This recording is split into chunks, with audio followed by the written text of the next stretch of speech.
Hey guys, tonight we begin a journey into one of history's most shocking secrets.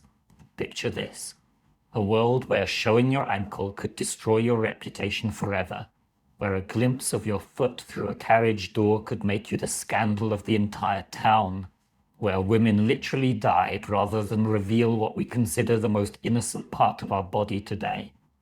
This isn't some distant fairy tale. This was reality for millions of Victorian women. And what I'm about to tell you will make you question everything you thought you knew about the good old days. You know, before we dive into this incredible story together, I'd love it if you could hit that subscribe button and give this video a like. But only if you're genuinely enjoying what we're exploring tonight. I'm always curious. Where are you watching from right now? Maybe you're cozy in bed, or perhaps you're winding down after a long day. Drop a comment and let me know. I read every single one, and your stories always inspire the tales I choose to tell. Now dim those lights, get comfortable. Maybe turn on a gentle fan or some soft background noise, and let's step back in time together to uncover one of history's most bizarre obsessions. London, 1847. Lady Margaret Whitmore steps carefully from her carriage, her floor-length burgundy dress pooling around her feet like a protective shield. But as she lifts her hem just slightly, just enough to avoid the muddy street, disaster strikes. A gust of wind catches her skirt, revealing not just her ankle, but the shocking sight of her delicate leather boot. The gentleman nearby gasps audibly. The street vendor stops mid-call. Even the horses seem to pause. Why? Because Margaret has just committed what Victorian society considered a grave moral offense. You might be laughing right now, thinking this sounds ridiculous. But for Margaret, this moment would haunt her for months. Word would spread through London's social circles faster than wildfire. She'd be whispered about at tea parties, excluded from certain gatherings, and her marriage prospects, if she had been unmarried, would have plummeted overnight, all because of an ankle.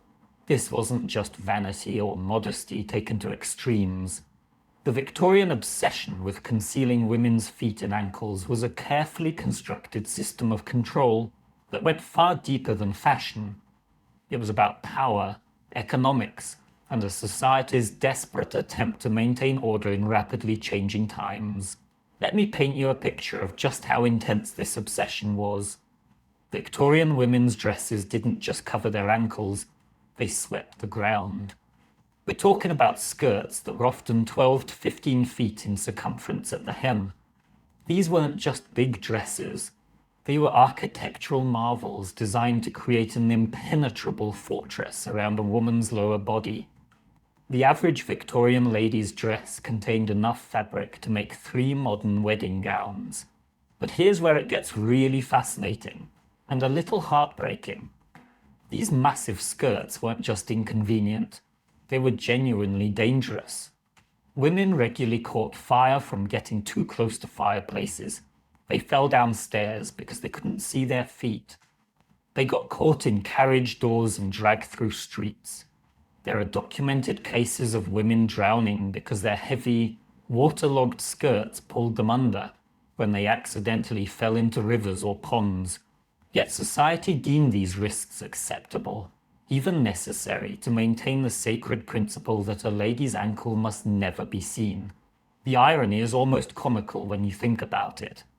These same women could display their shoulders and décolletage at evening events.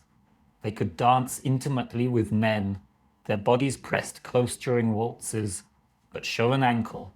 Absolutely scandalous. Dr. Sarah Richardson, a Victorian social historian, uncovered some truly mind-blowing statistics in her research. She found that the average middle-class Victorian woman owned between 15 and 20 pairs of boots and shoes that no one, not even her husband, was supposed to see her wearing. These weren't practical footwear choices either. Many Victorian women's boots had heels so high and narrow that walking any significant distance was nearly impossible. But remember, They weren't meant to walk far anyway. The ideal Victorian lady was essentially a beautiful, immobile ornament. The economics behind this ankle obsession were staggering. The Victorian fashion industry built entire empires on keeping women's feet hidden. Boot manufacturers created increasingly elaborate designs with dozens of tiny buttons, intricate lacing systems, and expensive materials like kid leather and silk linings. A single pair of fashionable ladies' boots could cost the equivalent of $800 in today's money. And remember, these were shoes that were never supposed to be seen. But perhaps the most shocking part of this story isn't the rules themselves. It's how creative and rebellious some women became in response to them. Some Victorian ladies developed an entire underground culture around shoes. They'd meet secretly to show off their latest footwear acquisitions. They'd commission bootmakers to create increasingly daring designs. Boots with hidden pockets for love letters, shoes with secret compartments for small treasures, even boots with built-in perfume reservoirs that would release subtle scents as they walked. One particularly bold London socialite, whose identity historians still protect out of respect for her descendants, reportedly owned over 200 pairs of boots and shoes. She kept detailed journals describing each pair, their occasions, and the small acts of rebellion they represented.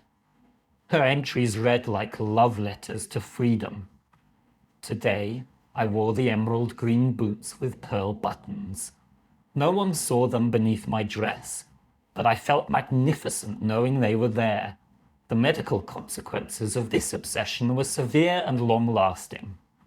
Victorian doctors, predominantly male of course, actually supported the ankle-hiding mandate by claiming that women's feet were inherently weak and needed constant protection.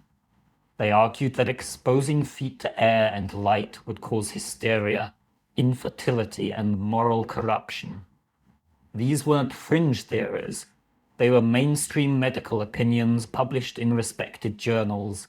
But here's what those doctors didn't mention, or perhaps didn't care about: the hidden epidemic of foot deformities, infected toenails, and circulation problems that plagued Victorian women. Many developed what we now know as severe bunions and hammer toes from wearing improperly fitted boots that they could never properly try on or adjust, because even the fitting process was considered somewhat improper. The most heartbreaking part: many Victorian women never saw their own feet in proper light. They dressed and undressed in near darkness, using servants or family members to help with their elaborate boot fastenings. Some went their entire adult lives without ever really looking at or caring for their own feet. Imagine living so disconnected from your own body that you can't even see or touch your own feet without shame. This ankle taboo created some genuinely bizarre social situations. There are documented cases of women fainting not from tight corsets, though those certainly didn't help, but from the sheer anxiety of potentially exposing an ankle in public. Wedding nights became traumatic experiences for some brides who had never seen their own feet, let alone shown them to another person. The really twisted part is how this obsession trickled down through social classes. Working-class women, who obviously couldn't afford 15-foot dress circumferences and needed to actually use their feet for labor, were constantly shamed for their more practical clothing choices. They were seen as morally inferior simply because their economic reality made ankle hiding impractical. Yet even these working women found ways to participate in the ankle obsession. They'd save money for months to buy one pair of Sunday boots that they'd wear only to church, keeping them hidden under slightly longer skirts than their work clothes allowed. It was a small act of dignity in a world that constantly told them they were less worthy of respect. As we prepare to explore more of these incredible Victorian rules, I can't help but wonder about the women who lived through this. Think about the small daily humiliations, the constant awareness of your body as something shameful, the energy spent managing fabric and appearances instead of pursuing interests or dreams. And yet somehow these same women raised families, ran households, and even began the early fights for women's rights, all while navigating a world that wouldn't let them show their ankles. The ankle obsession was just the beginning of Victorian society's attempt to control women's bodies and minds. But as we'll discover in our next chapter, Victorian women had their own ways of fighting back, and some of their methods were absolutely ingenious. We're about to meet the women who turned the simple act of fainting into a powerful weapon of communication and control. Because when society tries to make you powerless, sometimes the most radical act is to embrace that apparent weakness and use it to your advantage. Picture yourself collapsing dramatically onto a velvet sofa, the back of your hand pressed delicately against your forehead, your breathing shallow and labored. The room erupts in concerned whispers as smelling salts are frantically retrieved and worried faces hover above you. But here's the secret that would shock those Victorian gentlemen rushing to your aid. You're not actually unconscious. You're communicating. Welcome to the fascinating world of strategic swooning, where Victorian women turn society's expectation of female weakness into their most powerful tool of influence and control. Now I know what you're thinking. Come on, Victorian women didn't really weaponize fainting, did they? Oh, but they absolutely did. And the evidence is so compelling, so cleverly documented in their own letters and diaries, that it reads like a masterclass in psychological warfare disguised as delicate femininity. Let me introduce you to Miss Charlotte Brontë. Yes, the famous author, but not in the way you might expect. In 1849, Charlotte wrote to her friend Ellen Nussey, describing what she called the art of the strategic swoon. She wasn't talking about genuine medical episodes. She was describing a calculated performance that could get a woman out of an unwanted conversation, avoid an unpleasant social obligation, or even influence important family decisions. Charlotte wrote, "I have observed that a well-timed feint can accomplish what hours of rational argument cannot. When Papa grows too insistent about my marriage prospects, a gentle collapse sends him into such worried distraction that he forgets his pressures entirely. But before we dive deeper into this incredible strategy, let's talk about why fainting became so associated with Victorian women in the first place. And this is where the story gets both tragic and infuriating. The tight-lacing corset epidemic of the Victorian era was real, and it was devastating. Women were literally suffocating themselves for fashion.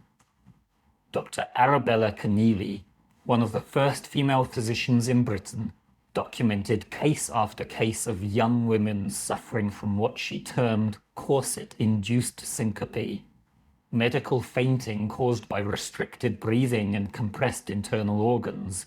The average Victorian corset, when properly tightened, reduced a woman's waist by 4 to 7 inches. Imagine wrapping a tight belt around your ribcage and then trying to breathe normally.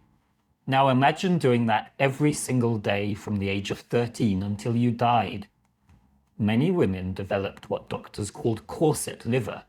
Their organs were literally reshaped by the constant pressure. Here's where Victorian women's ingenuity shines through. They realized that society's expectation of female fragility, partly caused by these ridiculous fashion demands, could actually work in their favor.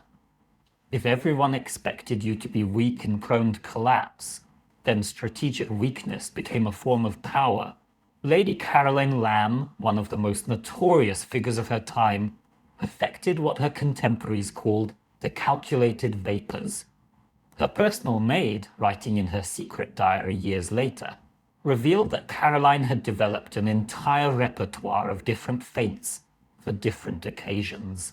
There was the gentle decline for avoiding tedious social calls, the dramatic swoon for stopping arguments, and what the maid called the emergency collapse, reserved for moments when Caroline needed to create such a distraction that everyone forgot what they were discussing entirely. Caroline's technique was so convincing that even her own husband often fell for it. The maid wrote, Her ladyship could regulate her breathing and pulse so skillfully that even the family physician was occasionally fooled. She once maintained a delicate state for 3 entire days to avoid attending a political dinner, where she knew her opinions would not be welcome. The medical establishment of the time, dominated entirely by men, actually supported this narrative of female fragility. Dr. Edward Clark, a Harvard medical professor, published widely read papers claiming that women's reproductive organs made them inherently unstable and prone to nervous collapse. These weren't fringe theories. They were mainstream medical opinion that gave Victorian women the perfect cover for their strategic performances. But the most fascinating part isn't just that women fainted strategically. It's how they communicated through their fainting. Different types of swoons carried different messages that other women could read like a secret code. Mrs. Isabella Beeton, famous for her household management books, included in her private correspondence what she called the language of vapors. A sudden collapse during a social gathering meant, "Rescue me from this conversation." A gradual decline with dramatic breathing meant, "I strongly disagree with what's being discussed." And a complete swoon that required carrying to another room meant, "This situation is completely unacceptable and must end immediately." The beauty of this system was its plausible deniability. The woman could express the strongest possible disagreement with her father's business decisions or her husband's social plans, and when she recovered, everyone would focus on her health rather than questioning her opinions. It was brilliant. Some women took this art form to incredible extremes. There are documented cases of women who could faint on command so convincingly that they fooled medical examinations. One London socialite, whose name historians still protect, reportedly used strategic fainting to delay 3 different arranged marriages until she was finally able to marry her chosen partner. The economic impact of these performances was substantial. Families would spend fortunes on medical consultations, expensive treatments, and elaborate recovery regimens for women who were often perfectly healthy. Smelling salts became such a booming industry that pharmacists couldn't keep them in stock. Fainting couches, those elegant curved sofas designed specifically for swooning, became essential furniture in every proper Victorian home. But here's the really shocking part. Some Victorian women became so skilled at controlling their breathing and heart rate for these performances that they accidentally developed what we now recognize as advanced meditation techniques. Modern researchers studying Victorian medical records have found descriptions of women who could slow their pulse, control their breathing, and enter trance-like states that sound remarkably similar to techniques taught by professional meditation instructors today. Dr. Patricia Vertinsky, a researcher specializing in Victorian women's health, discovered something amazing in her analysis of hundreds of Victorian medical records. She found that women who regularly suffered from vapors often lived longer and reported fewer stress-related illnesses than their contemporaries who never fainted. Her theory? These strategic fainting spells were actually serving as pressure release valves in lives that offered very few other forms of emotional expression or control. The social rules around fainting became incredibly complex. There were proper ways to faint, proper places to faint, and proper responses to fainting. A lady never fainted in a muddy street. That would be undignified. She never fainted when it would inconvenience servants too greatly. That would be inconsiderate. And she absolutely never fainted at inappropriate moments that might reveal the calculated nature of her collapse. Young ladies received informal training in proper fainting technique from their mothers and aunts. They practiced controlled breathing, learned how to fall gracefully without injury, and studied the art of timing their recoveries for maximum impact. It was an unofficial curriculum in female survival skills disguised as medical weakness. The international scope of this phenomenon was remarkable. American women visiting Europe wrote home about learning new fainting techniques from their European counterparts. French women developed what they called évanouissement stratégique, while German women perfected the berechnete Ohnmacht.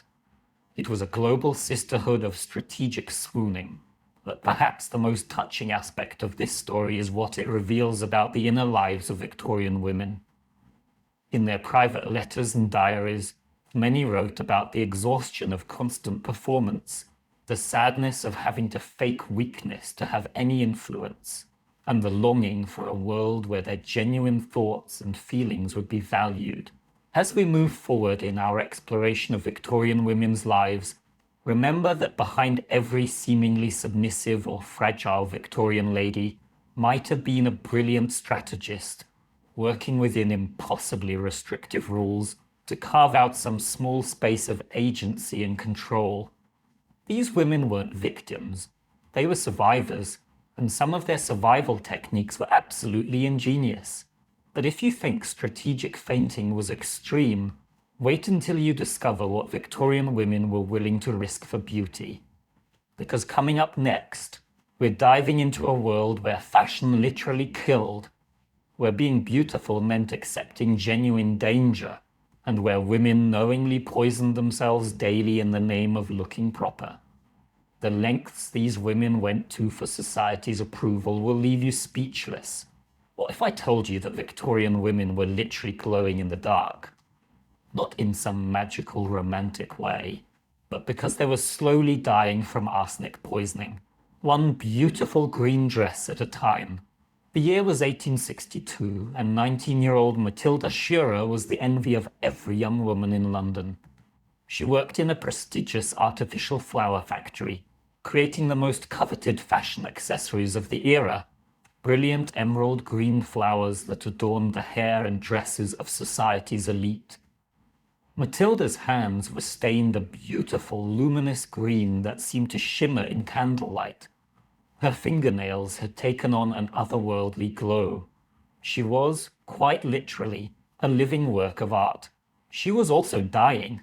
What Matilda and thousands of women like her didn't know was that they were handling pure arsenic every single day.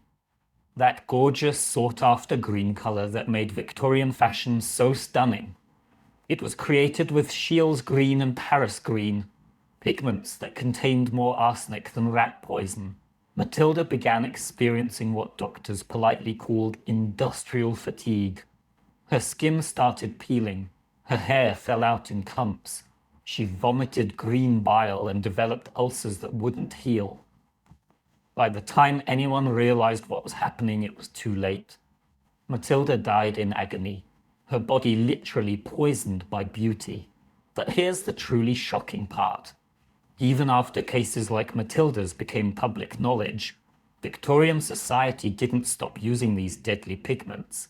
They simply couldn't give up being beautiful, even if beauty meant death. The Victorian obsession with toxic fashion went far beyond arsenic green, though that was certainly the most dramatic killer. Let me paint you a picture of what getting dressed meant for a fashionable Victorian woman. It was essentially a daily game of chemical Russian roulette. Their face powder contained lead that would slowly accumulate in their bodies, causing what doctors euphemistically called painter's colic, severe abdominal pain, kidney failure, and eventual death. The rouge on their cheeks was made with vermilion, a mercury compound that caused tremors, tooth loss, and neurological damage. Even their lipstick contained mercury, lead, and sometimes traces of arsenic for that perfect, natural pink hue. But women didn't just wear these toxins, they consumed them. Victorian beauty manuals recommended eating chalk and drinking vinegar to achieve a pale, ethereal complexion. They took arsenic tablets as beauty supplements, believing small doses would give them clear skin and bright eyes. Some women ate cotton balls to suppress their appetite and achieve the coveted consumptive chic look, that thin, pale, seemingly fragile appearance that was considered the height of beauty. Dr. Andrew Winter, writing in the medical journal The Lancet in 1862, documented case after case of what he termed fashion fatalities. He wrote, "I have seen more young women killed by their wardrobes than by any disease. They are literally dressed to death. The most heartbreaking part, these women often knew they were taking risks. Letters and diaries from the period reveal that many Victorian women understood their cosmetics and clothing were dangerous, but they felt they had no choice. In a society where a woman's appearance determined her marriage prospects, social status, and even basic survival, looking beautiful wasn't vanity. It was economic necessity." Mrs. Sarah Ellis, a popular advice writer of the era, captured this tragic reality in her 1845 guide for young women. "A lady must be beautiful, or she must appear beautiful, regardless of the cost to her health or purse. For what is life without the admiration of society?" The fashion industry, of course, knew exactly how dangerous their products were. Internal documents from major fashion houses discovered by historians in recent decades reveal that manufacturers were well aware of the health risks, but the profits were simply too enormous to give up. A single arsenic green ball gown could cost the equivalent of $15,000 in today's money. The artificial flower industry alone employed over 50,000 women in London, all handling deadly materials daily. Some of the stories are almost too shocking to believe. There's the case of Lady Margaret Marsh, who wore an arsenic green ball gown to 3 different social events in 1863. After the third wearing, she developed severe skin lesions where the dress had touched her body. Her physician, Dr. Thomas Orton, documented that the dress had literally burned through her skin in several places. Yet Lady Margaret's main concern wasn't her health. It was whether the dress could be altered to hide the damaged areas so she could continue wearing it. The mercury-based cosmetics created their own special horrors. Women who used them regularly developed what was known as hatter's disease, the same condition that affected hat makers who used mercury in their work. They experienced mood swings, memory loss, and violent tremors. Some became so erratic that their families had them committed to asylums, never realizing that their beloved face powder was slowly driving them insane. One of the most documented cases involves Miss Clara Morrison, a young woman from a prominent Manchester family. Her diary, preserved in the Manchester Historical Society, chronicles her gradual descent into mercury poisoning over 2 years. She wrote, "My hands shake so terribly now that I can barely hold my pen, yet I cannot abandon my daily beauty routine. How else am I to catch a suitable husband?" Clara's final entries, written in barely legible script, describe hallucinations and paranoia. She died at age 23, her body found surrounded by dozens of bottles of mercury-laced cosmetics that she had hidden around her room like treasures. The international scope of this toxic beauty epidemic was staggering.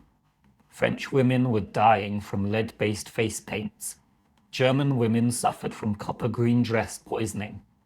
American women imported European cosmetics specifically because they were more dangerous and therefore more effective at creating that pale, ethereal look that suggested delicate health. The really twisted irony is that the symptoms of slow poisoning were often considered attractive. The pale skin and red lips caused by lead poisoning were seen as signs of natural beauty. The trembling hands from mercury exposure were interpreted as evidence of feminine sensitivity. The weight loss from arsenic consumption was praised as fashionable thinness. Dr. Eleanor Rathbone, one of the first women to study occupational health hazards, spent years documenting what she called the beauty plague. Her 1878 research revealed that the average life expectancy of women working in cosmetics and fashion manufacturing was just 28 years. Even wealthy women who only wore these items occasionally had significantly higher rates of organ failure, neurological disorders, and mysterious illnesses that doctors couldn't explain. But perhaps the most shocking discovery came from analyzing Victorian cemetery records. Researchers found that women buried in their finest clothing Those arsenic green dresses and mercury-laden accessories continued to poison the soil around their graves for decades after their deaths. Some Victorian cemeteries had to be treated as hazardous waste sites over a century later. The beauty industry developed increasingly creative ways to market death. They created safe arsenic complexes that were supposedly less dangerous. They invented lead-free face powders that simply used different toxic metals. They promoted natural cosmetics that contained plant-based poisons instead of mineral ones. Women were dying, but at least they were dying naturally. Some women did try to resist. There were small movements promoting natural beauty, but even these often involved dangerous practices like bloodletting to achieve pale skin or eating poisonous berries to redden lips naturally. The very concept of safe beauty seemed impossible in Victorian society. The saddest part of this story isn't just that women died for beauty. It's that they had to choose between being beautiful and being alive, and many felt they couldn't choose life. In a world where an unmarried woman had virtually no economic options, where social acceptance meant survival, the choice between poison and poverty wasn't really a choice at all.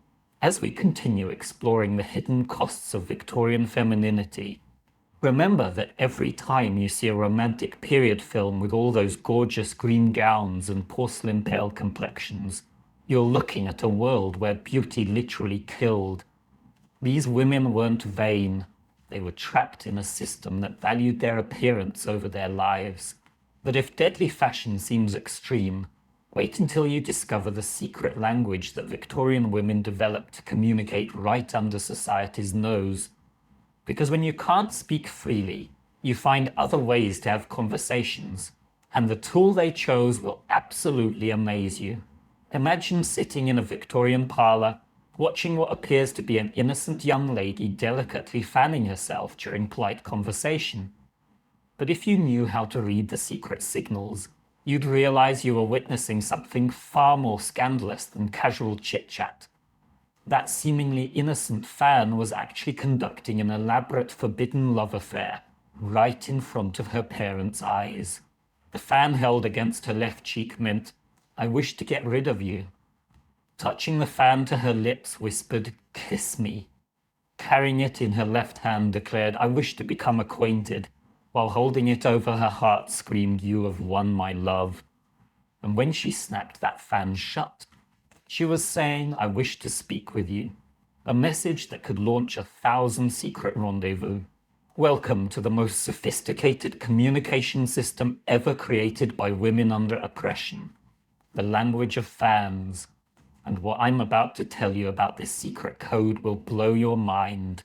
By 1850, Victorian society had created such strict rules about when, where, and how unmarried people could speak to each other that young women essentially lived in a state of enforced silence. A lady could not initiate conversation with a gentleman without a formal introduction. She couldn't express romantic interest directly. She couldn't even indicate preferences about her own future without being considered forward or improper. But Victorian women were far too clever to accept this enforced silence. So they created their own language, one that could be conducted in full view of the most watchful chaperone, understood by the intended recipient, yet remain completely invisible to disapproving parents and society guardians.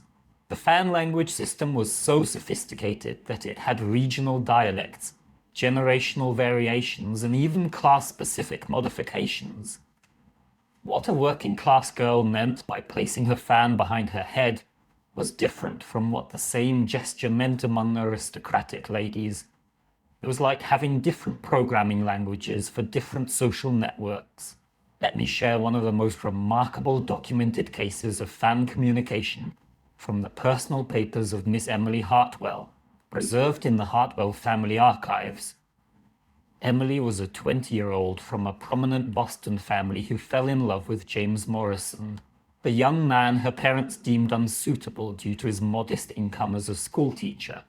For 8 months, Emily and James conducted their entire courtship through fan signals at social gatherings, never speaking directly to each other more than polite pleasantries.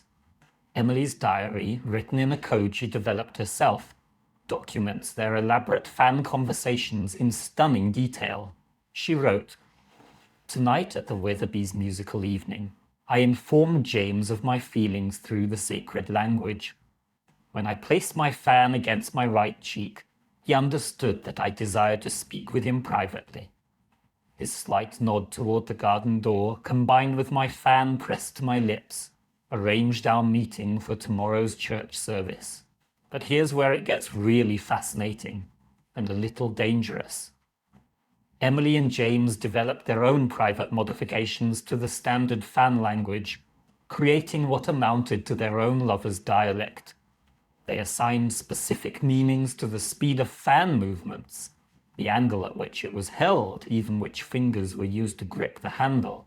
Emily documented over 60 different signals they used, including fan held in right hand in front of face meant follow me. Fan placed on left ear meant I wish to get rid of you, useful for discouraging other suitors, and their most daring signal, fan shut and resting on right cheek meant yes, which Emily used to accept James's fan-communicated marriage proposal during a crowded dinner party, with her parents sitting just 3 feet away. The complexity of this communication system rivaled any modern coding language. Mrs. Isabella Stewart's 1847 guide, The Lady's Companion to Graceful Communication, documented over 200 distinct fan signals that were considered part of basic female education. Young ladies spent months learning proper fan technique, not just for the movements themselves, but for the precise timing, positioning, and contextual usage that made the language effective. The economic impact of fan communication was enormous.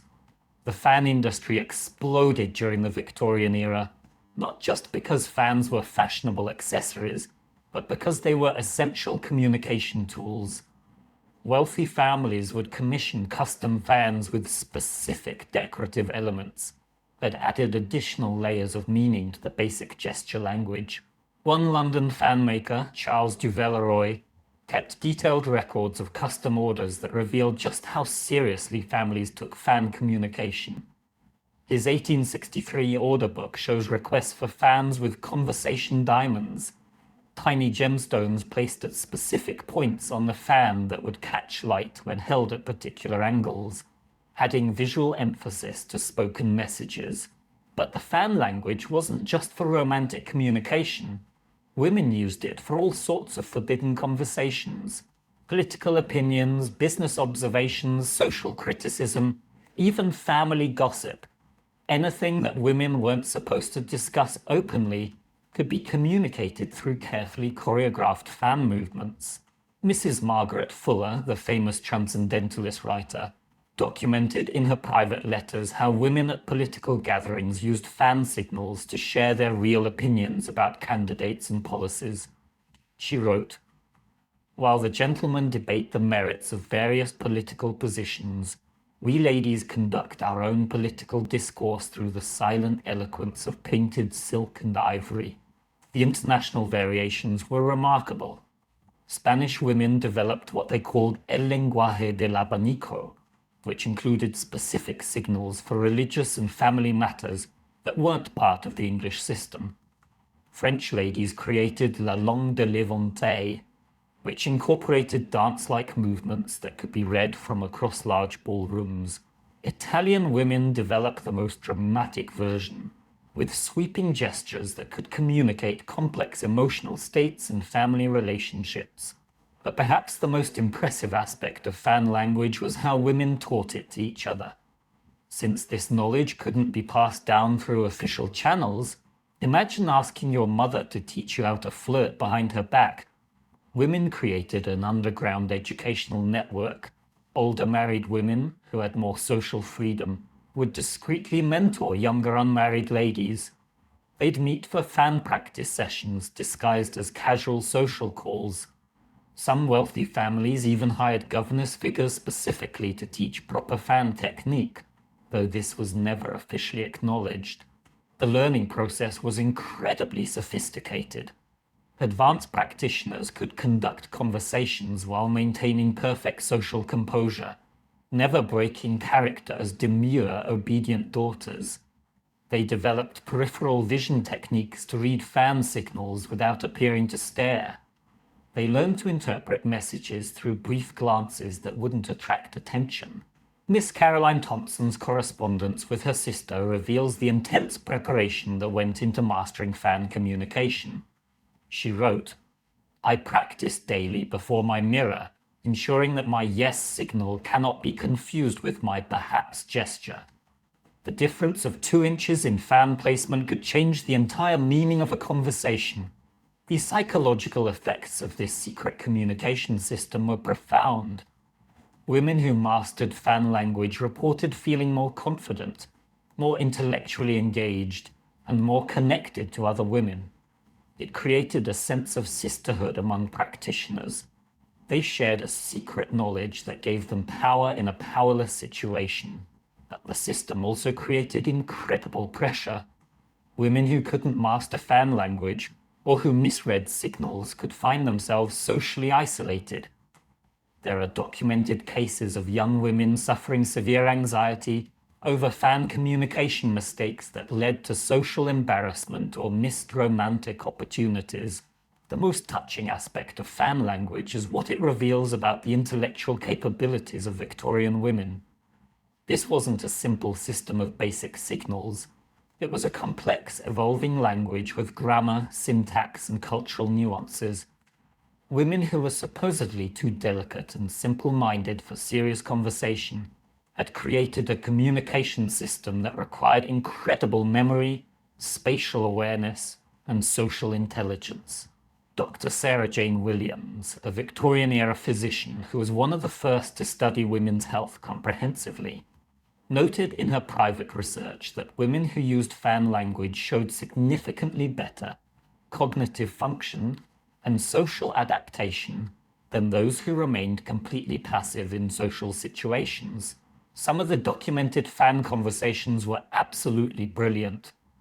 There are records of women conducting complex business negotiations, arranging charity work, and even organizing early women's rights activities, all through fan signals during supposedly innocent social gatherings. As we move deeper into the hidden world of Victorian women's survival strategies, remember that every time you see a period drama with ladies gracefully wielding fans, you're watching master communicators using tools of resistance disguised as accessories of submission. But if you think fan language was complicated, wait until you hear about the social warfare that Victorian women conducted through something even more seemingly innocent: their visiting cards.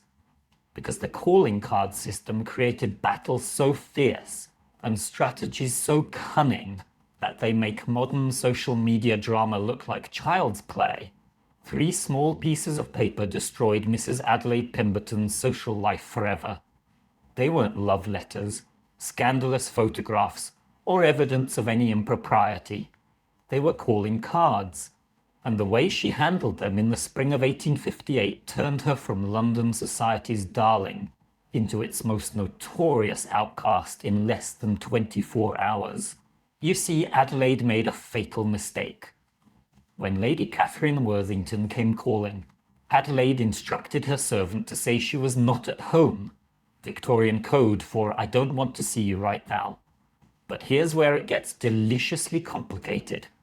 Adelaide forgot that Lady Catherine could see her silhouette through the drawing room window, clearly proving she was lying.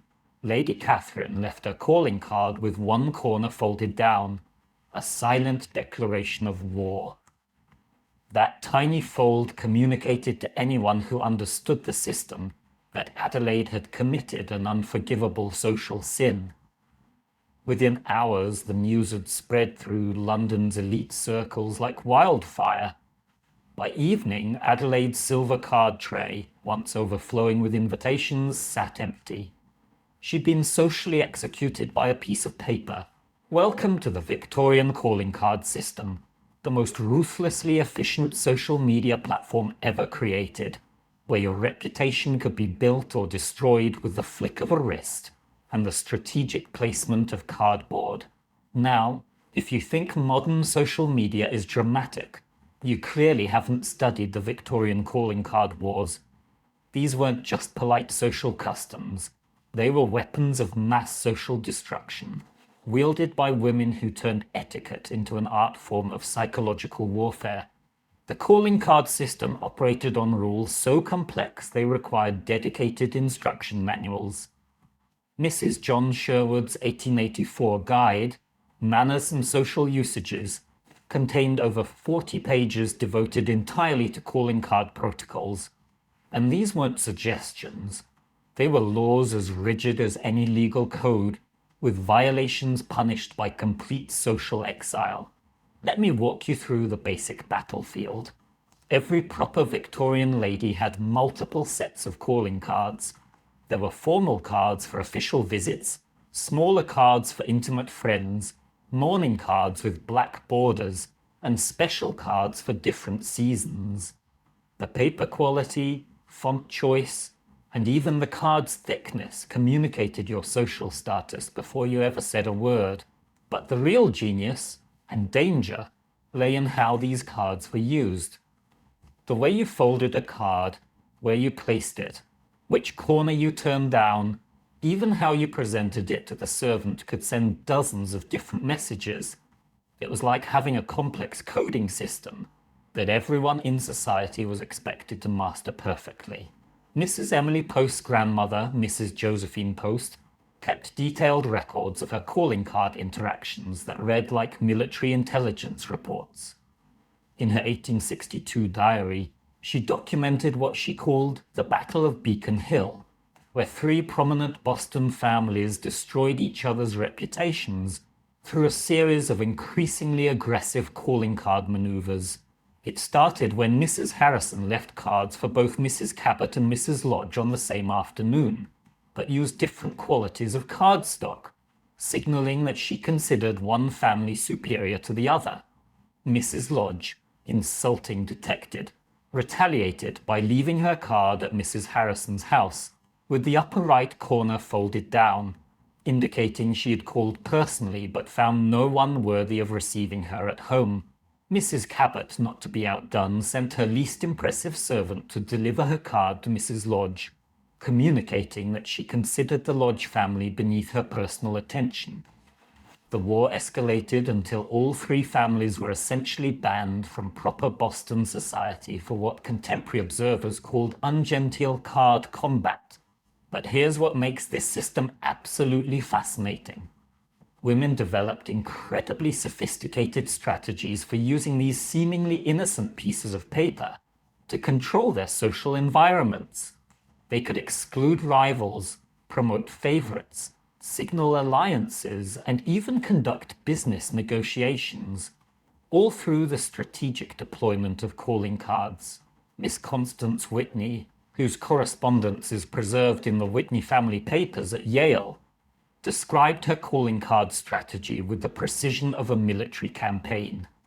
She wrote to her sister, "I am carefully orchestrating my Thursday afternoon calls to ensure that Mrs. Peterson and Mrs. Davidson both see my card at Mrs. Richardson's, but neither sees evidence of my visit to the other.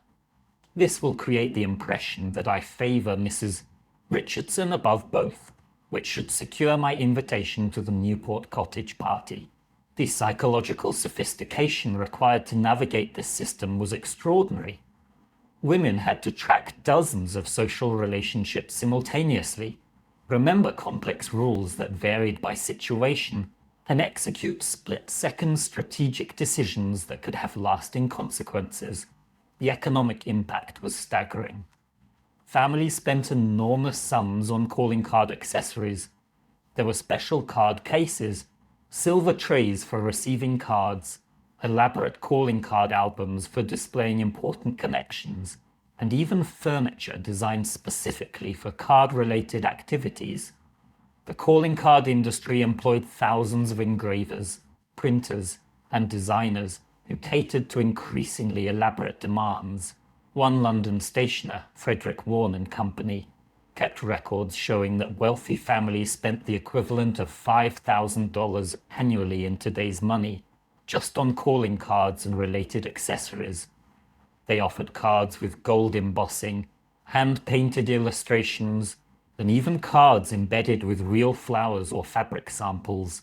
But the most ruthless aspect of the calling card system was how it was used to enforce social hierarchies.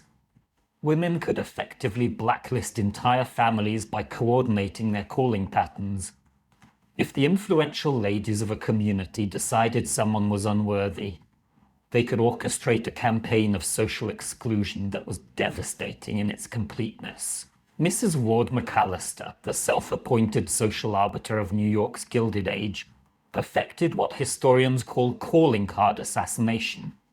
Her technique involved creating elaborate scenarios where targeted individuals would unknowingly violate calling card protocols, then ensuring their mistakes became public knowledge.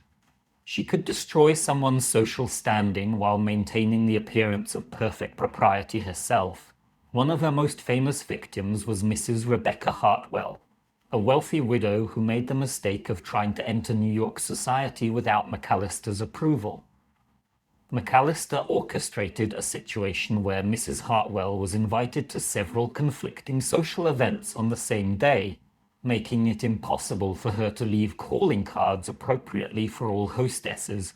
When Mrs. Hartwell chose to attend the event she thought most important, the snubbed hostesses interpreted her absence as a personal insult. McAllister then ensured that news of Mrs. Hartwell's rudeness spread through society quickly. Within a month, Mrs. Hartwell found herself completely excluded from social invitations. She eventually left New York entirely, defeated by pieces of paper. The international variations in calling card systems created additional opportunities for social disaster. American women visiting Europe regularly committed calling card errors that marked them as provincial. European ladies traveling to America often found their sophisticated continental protocols misinterpreted as snobbishness.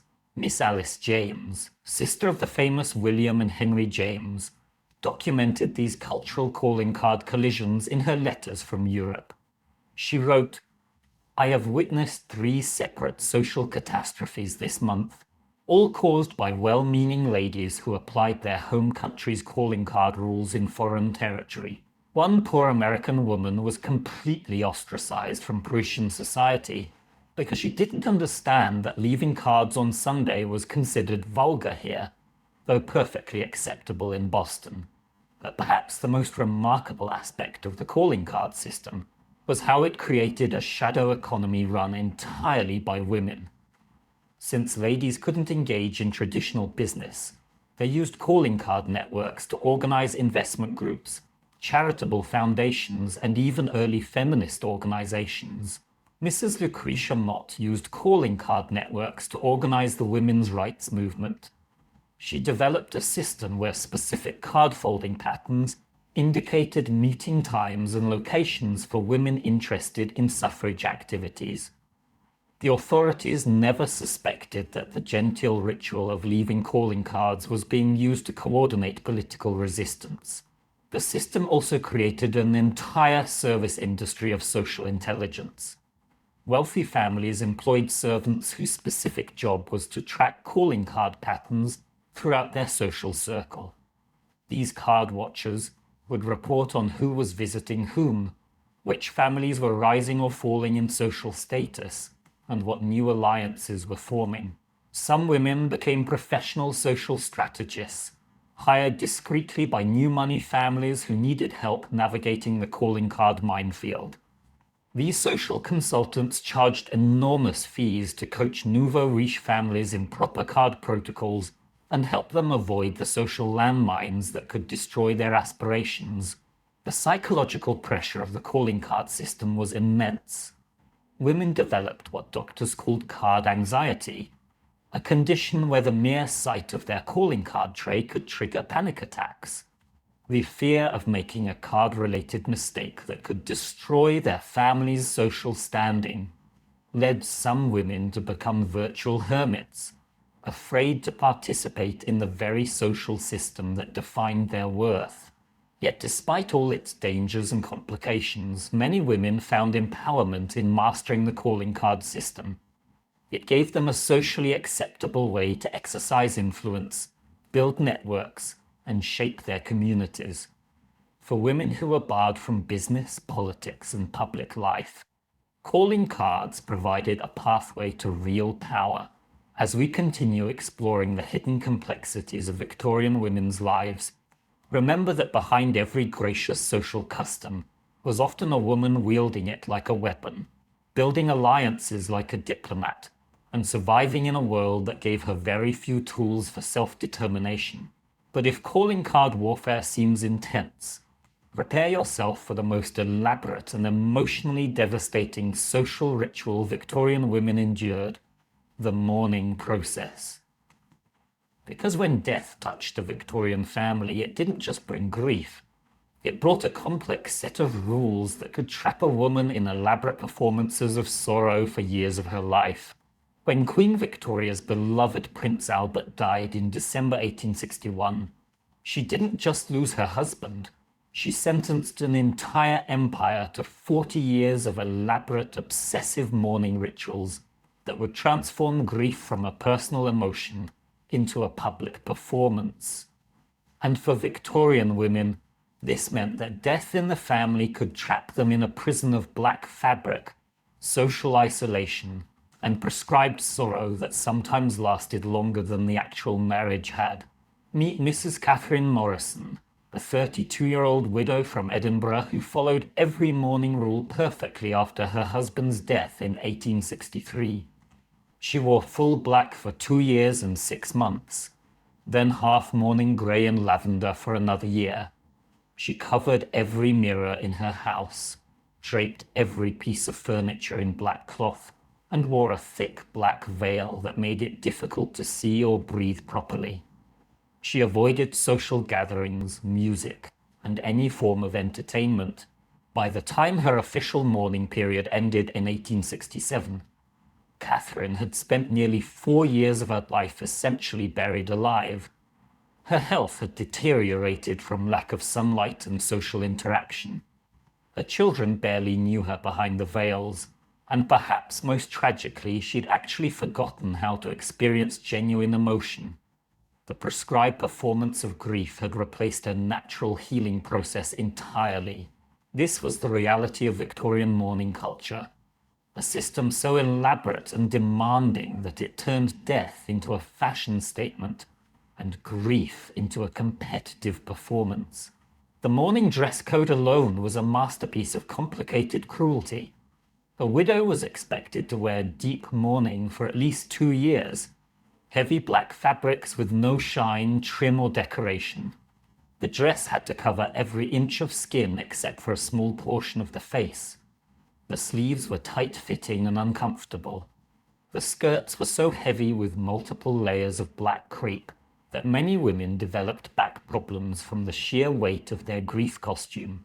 But here's where it gets really fascinating and disturbing. The mourning industry became one of the most profitable businesses of the Victorian era. Companies like Peter Robinson in London made fortunes by creating elaborate mourning wardrobes that could cost more than most people earned in a year. They offered complete mourning outfits that included everything from black-trimmed handkerchiefs to specially designed mourning jewellery. The jewellery alone was an industry worth millions. Victorian mourning jewellery wasn't just black. It was often made from the hair of the deceased person. Women would commission elaborate brooches, rings, and necklaces woven from their dead husband's or child's hair. They wore these hair jewellery pieces as proof of their proper devotion, creating a macabre fashion trend that literally meant wearing death as decoration. Mrs. Eleanor Blackwell's mourning jewellery collection, preserved in the Victoria and Albert Museum, includes over 30 pieces made from family members' hair. Her detailed inventory, written in her own hand, describes each piece.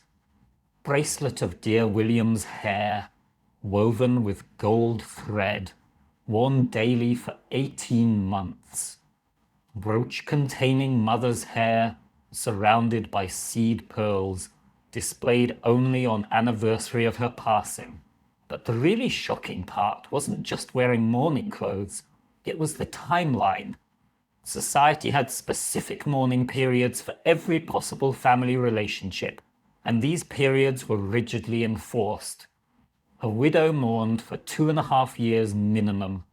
A mother mourning a child could be expected to wear black for the rest of her life. Even distant relatives required specific mourning periods.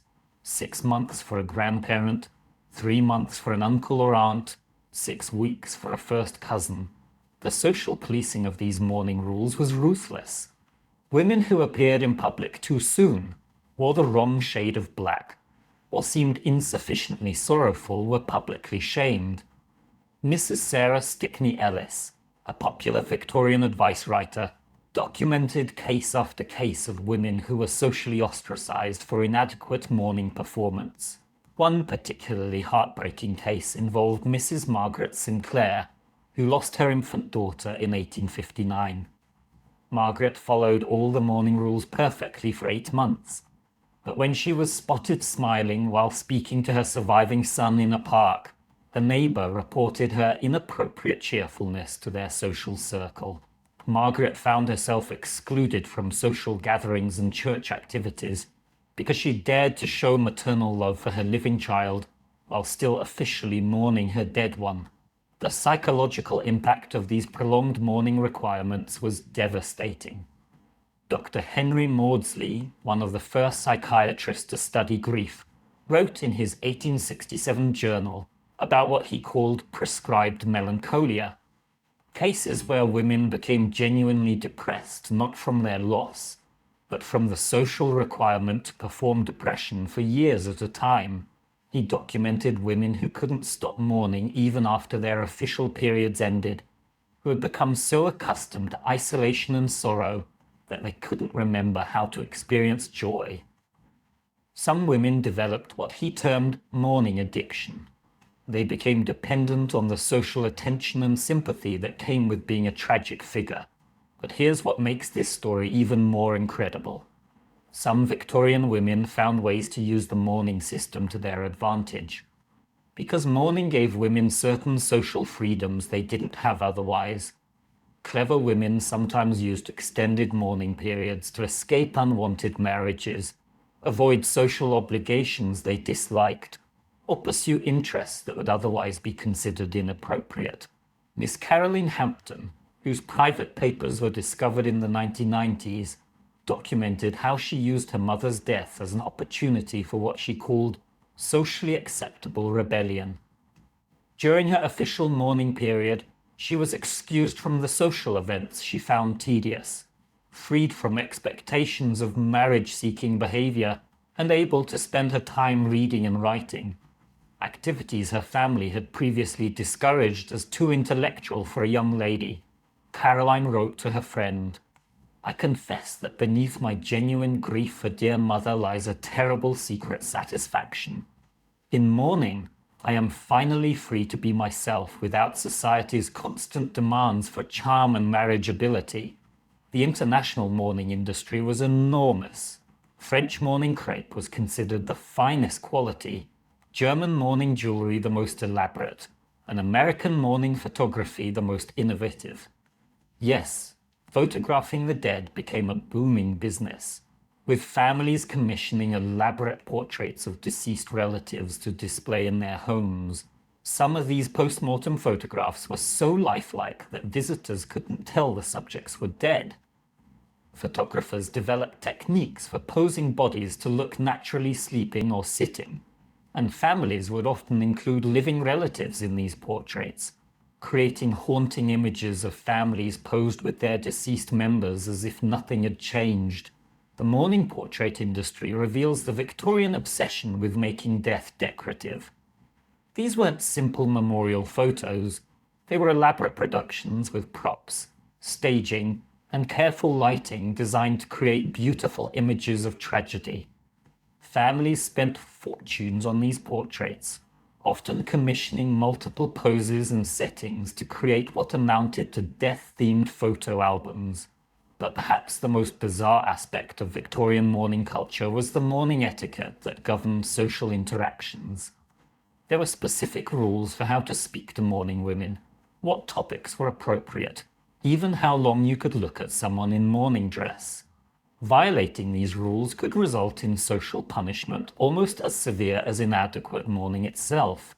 Mrs. Isabella Beeton's Household Management Guide included an entire chapter on proper interaction with the bereaved, which reads like a diplomatic protocol for navigating conversations with mourning women.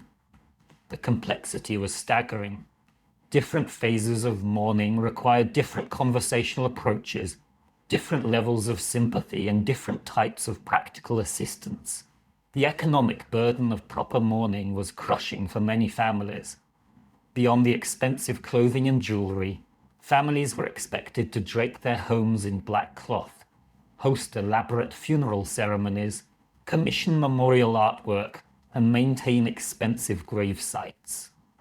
Many families went into debt trying to mourn properly, creating financial hardship that could last for decades.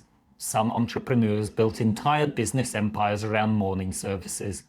They offered mourning consultation, complete home draping services, professional mourning attendants, and even mourning vacation packages where grieving families could retreat to specially designed mourning resorts where their sorrow would be properly supported and displayed.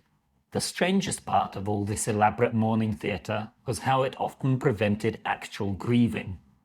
Women became so focused on performing their sorrow correctly that they never had time or space to process their actual emotions. The rigid rules and social expectations created a kind of emotional paralysis where authentic grief was replaced by scripted displays of suffering. Yet within this suffocating system, some women found unexpected strength. The mourning period gave them a socially acceptable reason to withdraw from society's demands, to focus inward, and sometimes to discover inner resources they hadn't known they possessed. Some used their mourning periods to develop artistic talents, pursue charitable work, or build female friendships that sustained them long after their black dresses were put away. As we delve deeper into the elaborate restrictions that governed Victorian women's lives, remember that behind every widow's weeds and mourning veil was a real woman trying to navigate genuine loss while performing grief for a society that valued the appearance of sorrow more than the reality of healing. But if the mourning system seems restrictive, wait until you discover the suffocating world of chaperoning, where Victorian women could literally never be alone, where privacy was considered dangerous, and where the simple act of having an unchaperoned conversation could destroy a woman's reputation forever. Try to imagine living your entire adult life without ever being alone with another person of the opposite sex. Not for 5 minutes, not for a casual conversation, not even to ask for directions on a street corner. This was the reality for millions of Victorian women who lived under the suffocating surveillance of the chaperone system, where privacy wasn't just discouraged, it was considered morally dangerous and socially catastrophic. In 1854, 23-year-old Miss Julia Bradford made a mistake that would haunt her for the rest of her life. While attending a garden party in Philadelphia, she stepped away from her chaperone for exactly 7 minutes to retrieve a dropped glove from behind a rose bush. During those 7 minutes, she encountered Mr. Thomas Whitfield, a respectable banker's son, who gallantly helped her search for the glove. They exchanged perhaps 20 words, polite pleasantries about the weather and the beauty of the garden. No romantic words were spoken. No improper behavior occurred. But they were seen talking, alone, without supervision. By evening, rumors were flying through Philadelphia society about Julia's scandalous rendezvous. Within a week, her engagement to another gentleman was broken. Her family's reputation was questioned, and Julia found herself effectively unmarriageable in proper society. 7 minutes of innocent conversation destroyed her entire future. all because she had violated the sacred Victorian rule that unmarried women must never, ever be alone with men. The chaperone system wasn't just a quaint custom. It was a comprehensive surveillance network that turned every social interaction into a carefully monitored performance. And the rules governing this system were so complex and demanding that they essentially turned Victorian women into prisoners of their own social class. Let me paint you a picture of what this constant supervision actually meant in daily life. A young Victorian lady could not walk down the street alone, visit a shop unaccompanied, attend a theatre performance without supervision, or even sit in her own garden if there was any possibility that a male neighbour might see her. She required a chaperone for riding in carriages, attending church services, visiting friends, and participating in any social gathering where men might be present. But here's where it gets really interesting and expensive. The chaperone industry became one of the largest employers of women in Victorian society.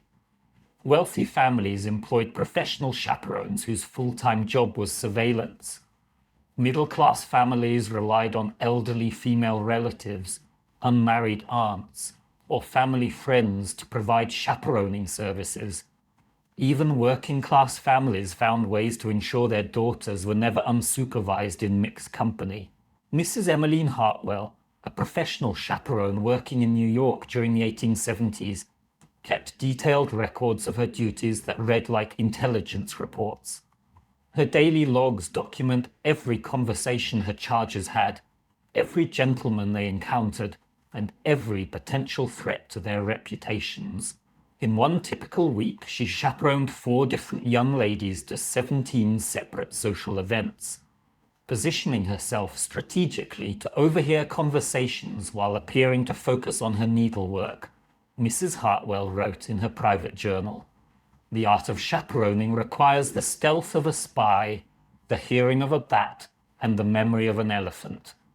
I must appear invisible while missing nothing, seem inattentive while cataloguing every interaction, and maintain perfect propriety while preventing others from losing theirs."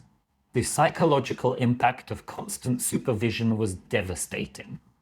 Young women developed what doctors called chaperone anxiety, a condition where they became incapable of normal social interaction without supervision. Some women reported feeling panic attacks when left alone even briefly, having become so accustomed to constant surveillance that solitude felt dangerous and wrong. But Victorian women were far too clever to simply accept this suffocating system without resistance. They developed incredibly sophisticated methods for circumventing their chaperones, creating elaborate codes, signals, and strategies that would make modern teenagers look like amateurs. The accidental encounter became a fine art form. Young ladies would coordinate with their admirers to create seemingly chance meetings at specific locations where brief, supervised conversations could occur. They developed timing systems so precise that couples could meet for exactly the amount of time it took a chaperone to powder her nose or purchase a small item from a shop. Miss Catherine Morrison's diary, preserved in the Morrison family archives, documents the elaborate planning that went into these innocent encounters. She wrote, "Edward and I have perfected the library meeting. When I signal my chaperone that I wish to select a book, she allows me exactly 8 minutes of browsing. Edward arrives at the poetry section precisely 4 minutes after I do, giving us 3 minutes of conversation before I must return to proper supervision." Some women became masters of what they called chaperone management, the art of manipulating their supervisors to create opportunities for more freedom. They learned to identify which chaperones could be distracted by gossip, which ones fell asleep during long carriage rides, and which ones could be convinced to position themselves just far enough away to allow private conversation. The really ingenious women developed what amounted to chaperone training programs. They would carefully select elderly relatives or family friends who were sympathetic to young romance, then gradually educate them about which rules could be bent slightly without causing scandal. Some created elaborate systems where helpful chaperones would appear to be watching closely, while actually providing cover for romantic conversations. But the most heartbreaking aspect of the chaperone system was how it affected family relationships. Mothers, sisters, and female relatives were forced to spy on each other constantly. Trust between women in the same family was often impossible, because everyone was required to be a surveillance agent for the family's reputation. Mrs. Dorothy Richardson's correspondence with her sister reveals this tragic dynamic. She wrote, "I am trapped in the horrible position of watching dear Sarah like a hawk, knowing that any lapse in my vigilance could destroy her future. Yet I see how my constant supervision is slowly crushing her spirit. She no longer laughs freely or speaks her mind openly. We are becoming strangers to each other, all in the name of protecting her virtue." The economic burden of maintaining proper chaperoning was enormous. Wealthy families employed multiple chaperones to ensure coverage for all their daughters' activities. They hired special chaperones for travel, for social seasons, and for extended visits to other cities. The annual cost of proper chaperoning for a family with multiple daughters could exceed the salary of a middle-class professional. One of the most expensive aspects was what families called chaperone infrastructure. The carriages, seating arrangements, housing accommodations, and social logistics required to maintain proper supervision in all situations. Victorian homes were designed with special chaperone viewing areas, allowing supervisors to monitor drawing room conversations while maintaining the appearance of privacy. The international variations in chaperoning rules created additional complications for traveling families. American chaperone standards were considered too lenient by European families, while European rules were seen as impossibly strict by Americans. British families visiting continental Europe often hired local chaperones to ensure they weren't violating regional expectations. Miss Alice Whitman's travel diary from her 1878 European tour documents the confusion created by these cultural differences. She wrote, "In Paris, our British chaperone was shocked by the freedom allowed to French young ladies, while our French acquaintances were horrified by the restrictions placed upon English girls. I find myself uncertain which rules to follow and terrified of causing offense in either direction. But perhaps the most remarkable aspect of the chaperone system was how it created an underground economy of female cooperation. Women developed networks for sharing chaperone services, trading supervision duties, and covering for each other during family emergencies. These networks became some of the strongest female bonds of the Victorian era. Professional chaperones developed their own guild systems, with standardized rates, training programs, and codes of conduct. The most sought-after chaperones commanded high salaries and had waiting lists of families hoping to employ them. Some became minor celebrities in their social circles, known for their skill at balancing protection with social advancement for their charges. The psychological effects of constant supervision extended far beyond the chaperone period. Women who had never been alone with men often found marriage traumatic, having had no opportunity to develop normal social skills with the opposite sex. Some Victorian brides reported feeling more comfortable with their female chaperones than with their new husbands. The chaperone system also created what historians call artificial intimacy. Because couples had to conduct their entire courtship under supervision, they developed intense romantic feelings based on minimal actual interaction. Many Victorian marriages began between people who had never had a real conversation, leading to profound disappointment when the reality of marriage failed to match the fantasy of supervised courtship. Yet some women found unexpected empowerment within the chaperone system. Older women who served as chaperones often wielded significant social influence, determining which courtships were encouraged and which were discouraged.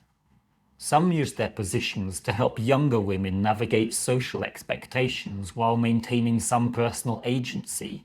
As we continue exploring the intricate web of restrictions that governed Victorian women's lives, remember that behind every properly chaperoned young lady was a complex support system of women working together to balance social expectations with human needs. But if constant supervision seems overwhelming, prepare yourself for the most intellectually stifling aspect of Victorian life, the vast list of forbidden conversation topics. Because when a woman couldn't even discuss the weather without potential social consequences, every word became a carefully calculated risk. The silence fell like a curtain across the dinner party when Miss Elizabeth Thornton made her fatal mistake. She'd been enjoying a perfectly pleasant conversation about the lovely spring weather when someone mentioned the recent railway expansion. Without thinking, Elizabeth offered her opinion about the economic benefits of improved transportation infrastructure. The gentleman to her left actually gasped. The lady across from her turned pale. Within seconds, Elizabeth realized she'd committed one of Victorian society's most unforgivable sins. She'd expressed an intelligent opinion in mixed company. That single comment about railways, factual, harmless, and demonstrably correct, would follow Elizabeth for months. She was quietly dropped from guest lists, whispered about as too forward, and eventually had to relocate to another city where her reputation for being dangerously intellectual hadn't preceded her. Welcome to the Victorian conversation minefield, where women navigated daily social interactions through a maze of forbidden topics, so extensive that many simply stopped speaking altogether, rather than risk social execution for saying the wrong thing. The list of prohibited conversation topics for Victorian ladies wasn't just long. It was practically everything worth discussing. Politics, absolutely forbidden. Business matters, highly inappropriate. Scientific discoveries, too intellectual. Literature beyond romantic novels, suspiciously masculine. Current events, potentially controversial. Philosophy, dangerously radical. Even discussing the weather could be risky if you demonstrated too much knowledge about meteorology.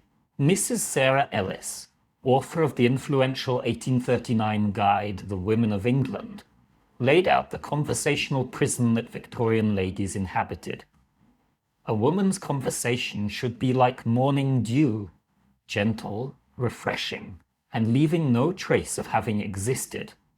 She should speak of domestic pleasures, simple observations of nature's beauty, and perhaps the most innocent details of social life. Any demonstration of serious thought or worldly knowledge renders her unsuitable for refined company. But here's what makes this story absolutely fascinating. Victorian women developed the most sophisticated systems of coded communication you can imagine to share their real thoughts while appearing to discuss only approved topics. They became masters of intellectual espionage, conducting complex philosophical debates disguised as conversations about embroidery patterns.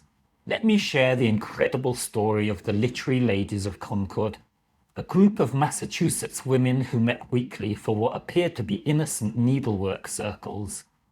Their meeting notes, discovered in the 1980s hidden in a false bottom of an antique sewing basket, reveal that these women were actually conducting graduate-level discussions of political theory, economic policy, and social reform, all while appearing to chat about domestic trivia. They developed what they called the domestic translation system. When Mrs. Carolyn Adams wanted to discuss John Stuart Mill's essays on liberty, she would frame it as a conversation about household management strategies.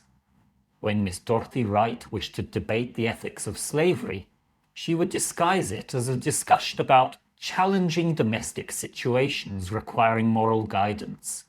Their coded minutes are brilliant examples of intellectual resistance.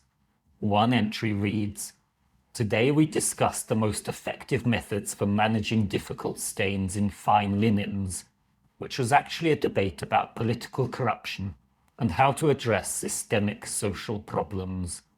Another notes, Mrs. Thompson shared her grandmother's recipe for preserving fruit through harsh winters, code for a passionate argument about women's suffrage strategies. The psychological damage caused by conversational restrictions was severe and well documented.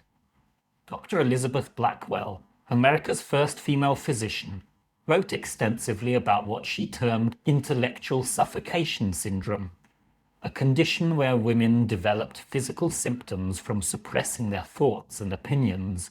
Dr. Blackwell's 1852 medical journal documents cases of women who developed chronic headaches, digestive problems, and nervous disorders that she directly linked to the stress of constant intellectual suppression.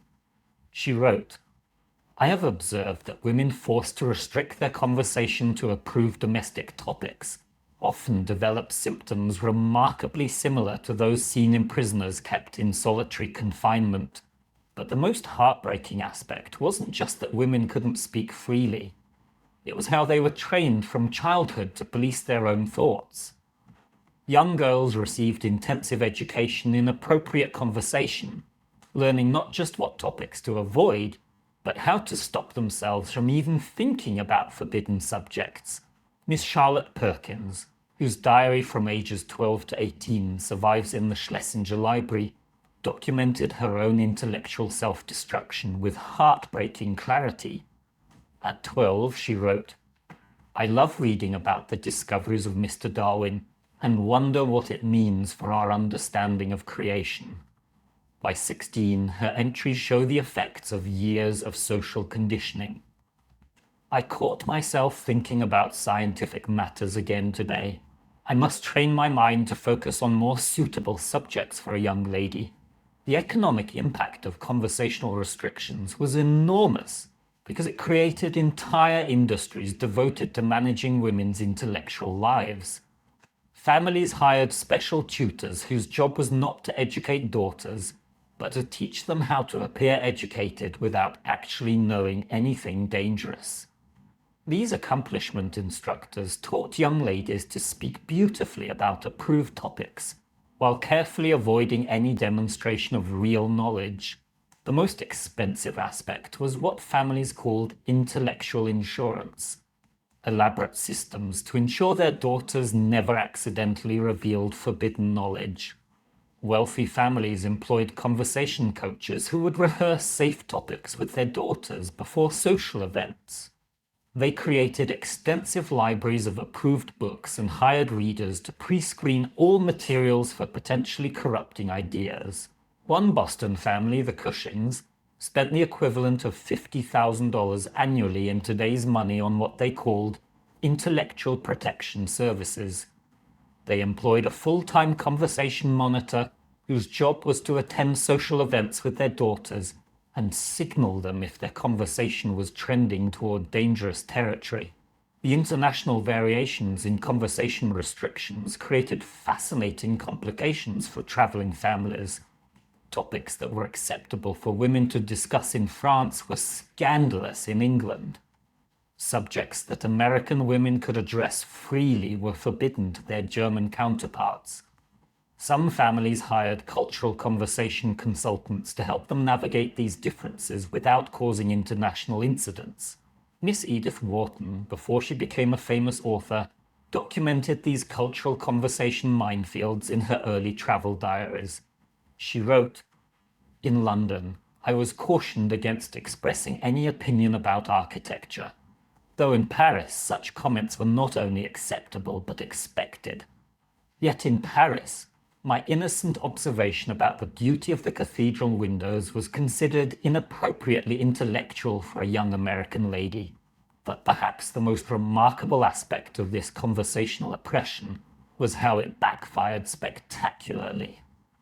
By forbidding women from discussing important topics openly, Victorian society inadvertently created the most intellectually sophisticated generation of women in history up to that point. These women became experts at disguised intellectual discourse, coded communication, and subversive thinking.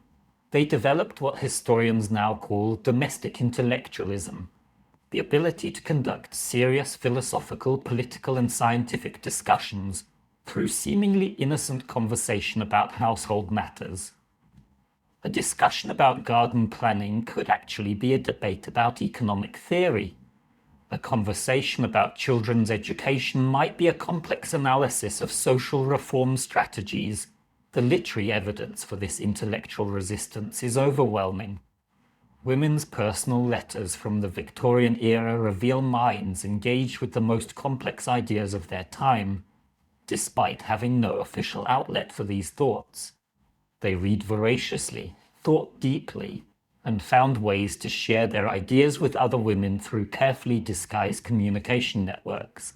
Mrs. Margaret Fuller, one of the few women who managed to break through conversational restrictions and speak publicly, documented the intellectual hunger she observed in women who couldn't express their thoughts freely. She wrote, "I have met seamstresses who understand political economy better than congressmen, housewives who could debate philosophy with university professors, and young ladies whose insights into social problems surpass those of the men who make policy. Yet they must hide their intelligence like a shameful secret. The psychological strategies women developed to cope with conversational restrictions were remarkably sophisticated. They learned to ask questions that allowed men to express the ideas the women weren't allowed to voice themselves. They became expert listeners who could guide conversations toward topics they wanted to explore without appearing to direct the discussion. Some women developed what they called intellectual ventriloquism, the ability to express their ideas through other people's voices.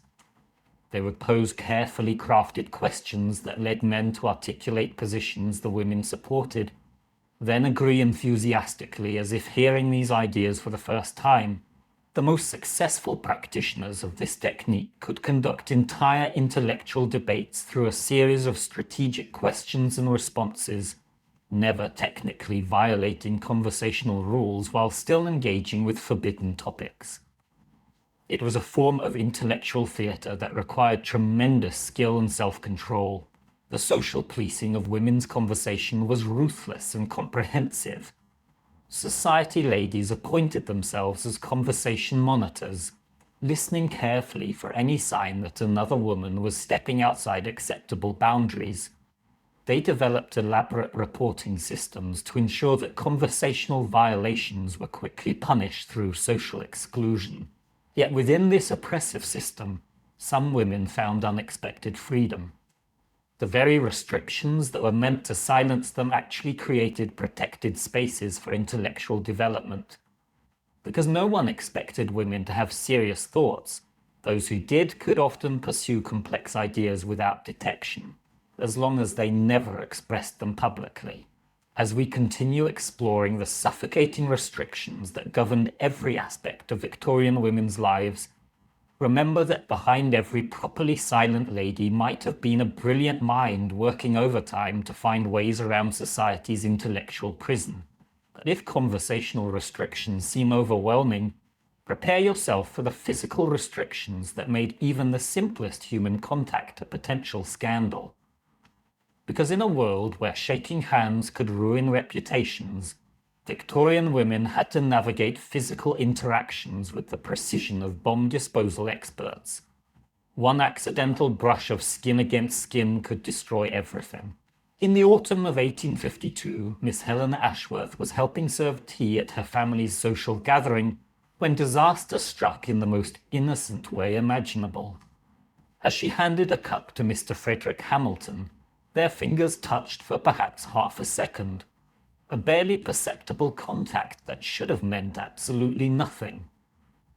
But Mrs. Caroline Weatherby, the self-appointed moral guardian of Boston society, witnessed this momentary skin contact and gasped audibly. "Did you see that brazen display?" she whispered, loud enough for half the room to hear. Miss Ashworth allowed that gentleman to touch her bare hand. Such forward behavior.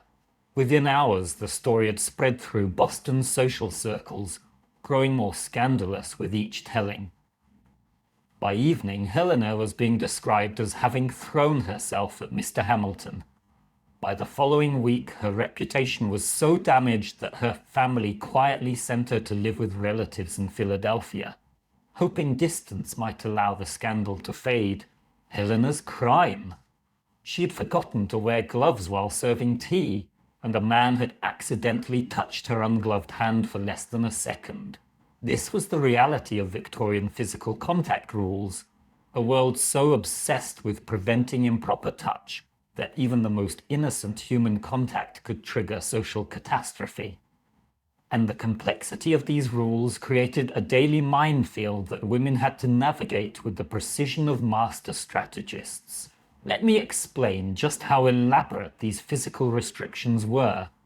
Victorian ladies were essentially walking in portable isolation chambers.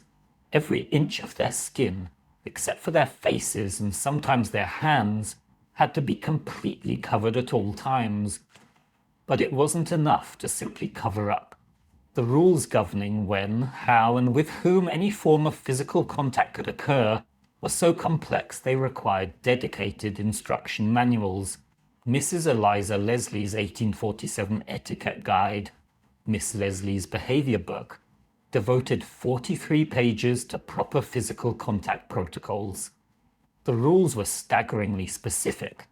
A lady could shake hands with a gentleman only if he initiated the gesture, only while wearing gloves, only for precisely the duration of one heartbeat, and only if appropriate chaperones were present to witness that the contact remained within acceptable bounds. But here's where it gets really fascinating, and slightly absurd. The glove industry became one of the most profitable businesses in Victorian society, precisely because physical contact without gloves was considered so dangerous. Women owned dozens of pairs of gloves for different occasions, different seasons, and different types of potential contact. There were special gloves for handshaking, different gloves for handling books, and even specific gloves for touching door handles in public places.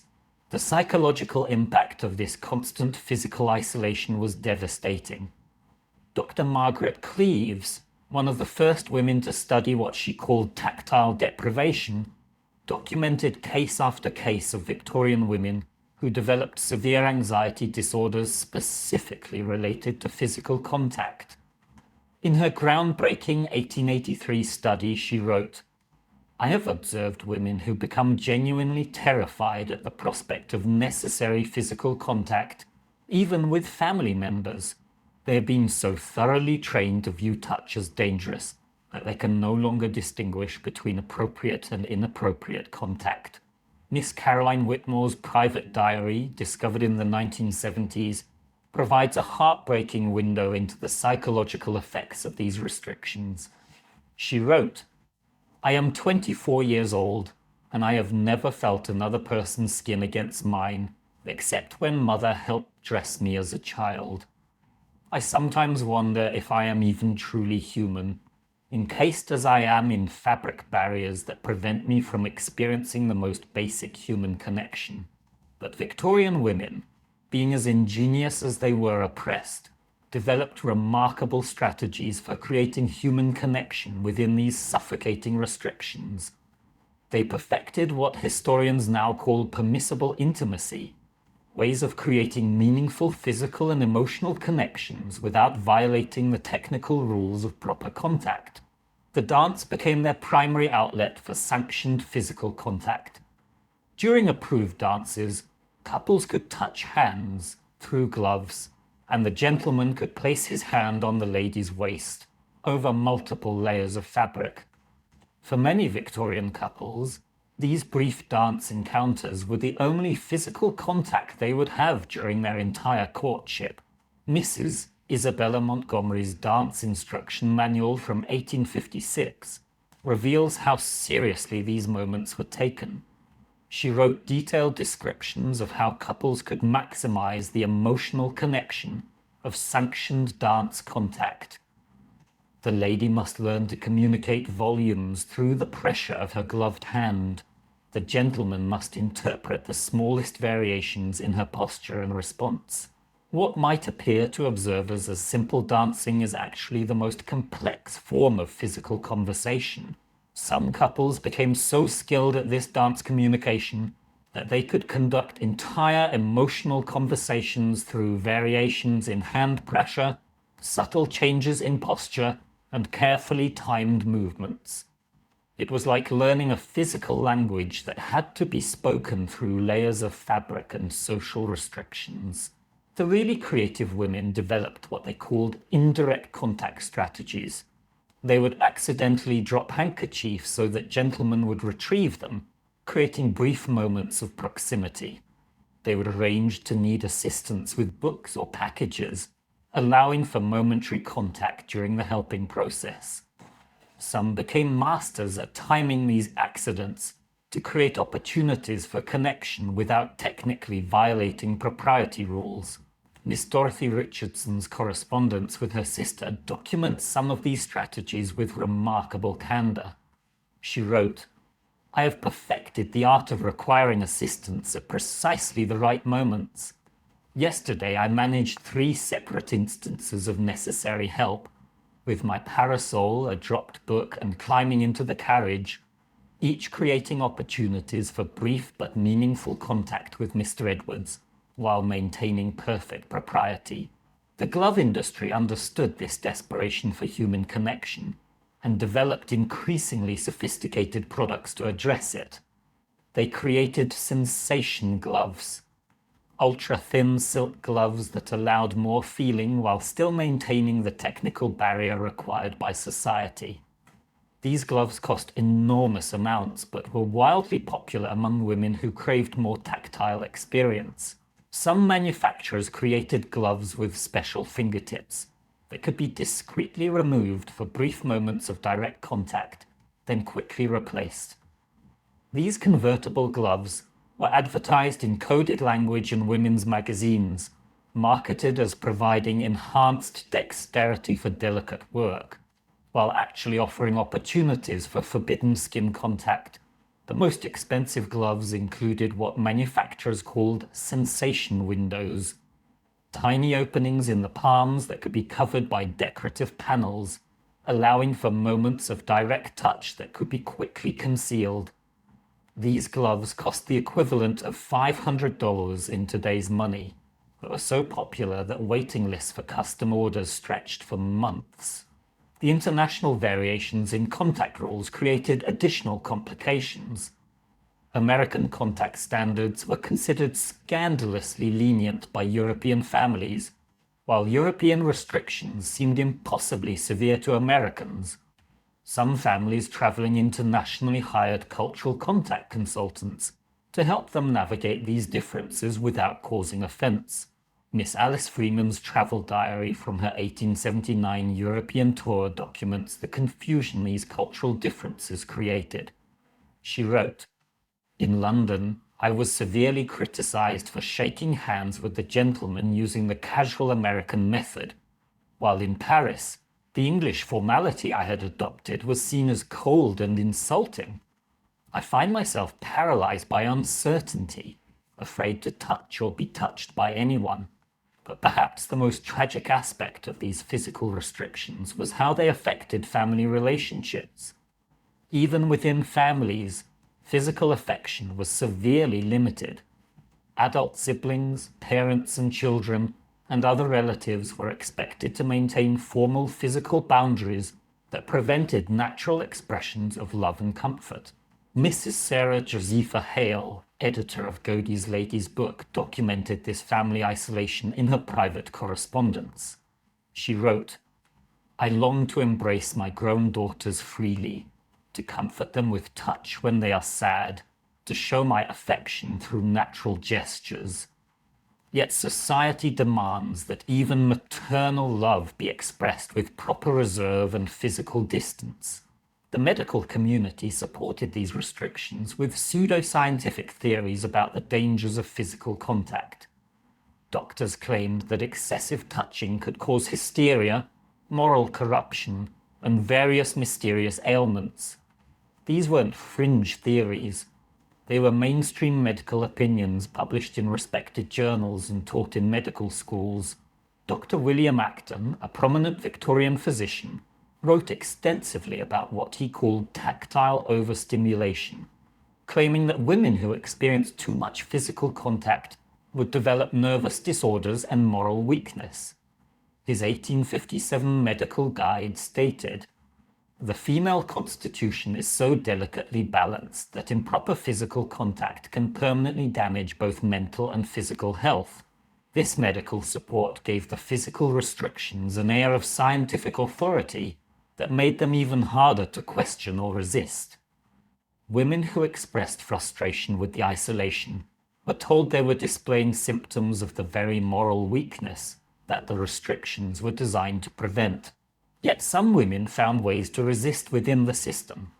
They developed elaborate justifications for necessary contact, health concerns that required assistance, religious activities that involved group participation, charitable work that brought them into contact with different social groups.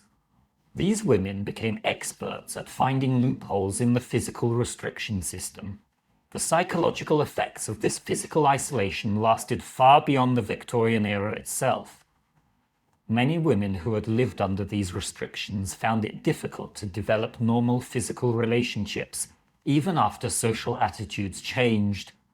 They had been so thoroughly trained to view touch as dangerous that they struggled to enjoy normal human contact throughout their lives.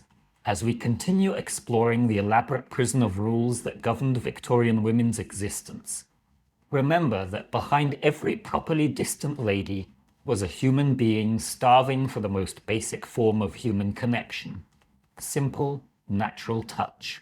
But if physical contact restrictions seem extreme, wait until you discover the battlefield that was the Victorian ballroom. Because when every dance partner could determine your marriage prospects, and every step was evaluated for moral implications, social dancing became a form of warfare where reputations were made and destroyed with every waltz. The small ivory card in Miss Prudence Whitfield's trembling hands held more power than any weapon. It was her dance card for the 1856 Newport Grand Ball, and as she stared at the empty lines where gentlemen's names should be written, she realized her social life was about to end before it had truly begun. By evening's end, that blank dance card would become evidence of her complete social failure, a public record that no gentleman in Newport society considered her worthy of a single waltz. But across the ballroom, Miss Charlotte Morrison's dance card told a different story of disaster. Her card was completely full, dangerously, scandalously full. She had accepted every invitation offered, not understanding that a truly proper lady should refuse some dances to avoid appearing desperate. By accepting all partners, Charlotte had branded herself as forward and immodest. Both women had failed the Victorian ballroom test, but in completely opposite ways. In Victorian society, the ballroom wasn't a place for entertainment. It was a battlefield where marriages were arranged, fortunes were won or lost, and reputations were destroyed with every misstep of the waltz. The dance card system was social warfare disguised as elegant entertainment.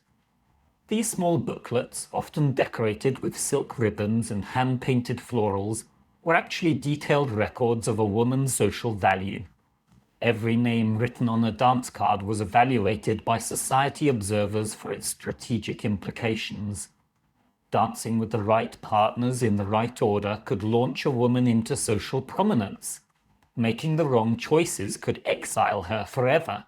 Mrs. Maud Wood Park, writing in her private memoir about 1880s Boston society, described the dance card psychology with remarkable insight. "We approached each ball like generals planning military campaigns. Every potential partner was evaluated not just for personal appeal, but for the message his name on our card would send to other observers. We calculated which dances to accept, which to politely decline, and how to arrange our cards to create the most advantageous narrative of our social connections. But here's what makes this system absolutely mind-blowing. The rules governing dance card etiquette were so complex that wealthy families hired professional consultants to help their daughters navigate ballroom politics. These dance strategists charged enormous fees to study guest lists in advance, identify the most socially advantageous partners, and coach young ladies on optimal dance card management. One of the most successful dance consultants, Mrs. Cornelia Baxter of New York, kept detailed records of her strategies that read like military intelligence reports. Her 1875 client notes include diagrams of ballroom layouts, charts tracking which gentlemen danced with which ladies at previous events, and elaborate algorithms for calculating the social value of different partner combinations. Mrs. Baxter wrote, "Miss Catherine's success at the Astor Ball was no accident. We spent weeks researching every gentleman on the guest list, identifying Mr. Richardson as the most strategically valuable first partner, prominent enough to attract other desirable partners, but not so elevated as to make her appear presumptuous." By the end of the evening, her carefully orchestrated dance card had positioned her as the season's most promising newcomer. The economic stakes of ballroom success were staggering. A single successful ball season could result in a marriage that secured a family's financial future for generations. Conversely, a ballroom disaster could mean permanent exile from society and economic ruin. Families spent fortunes on ball gowns, jewelry, and professional coaching, viewing these expenses as essential investments in their daughters' futures. The detailed financial records kept by the Morrison family of Philadelphia reveal just how expensive ballroom warfare could be. In 1878, they spent $15,000, equivalent to nearly $400,000 today, on their daughter's single ball season, including $3,000 for gowns, $2,000 for jewelry, $500 for dancing lessons, and $200 for strategic consultation services.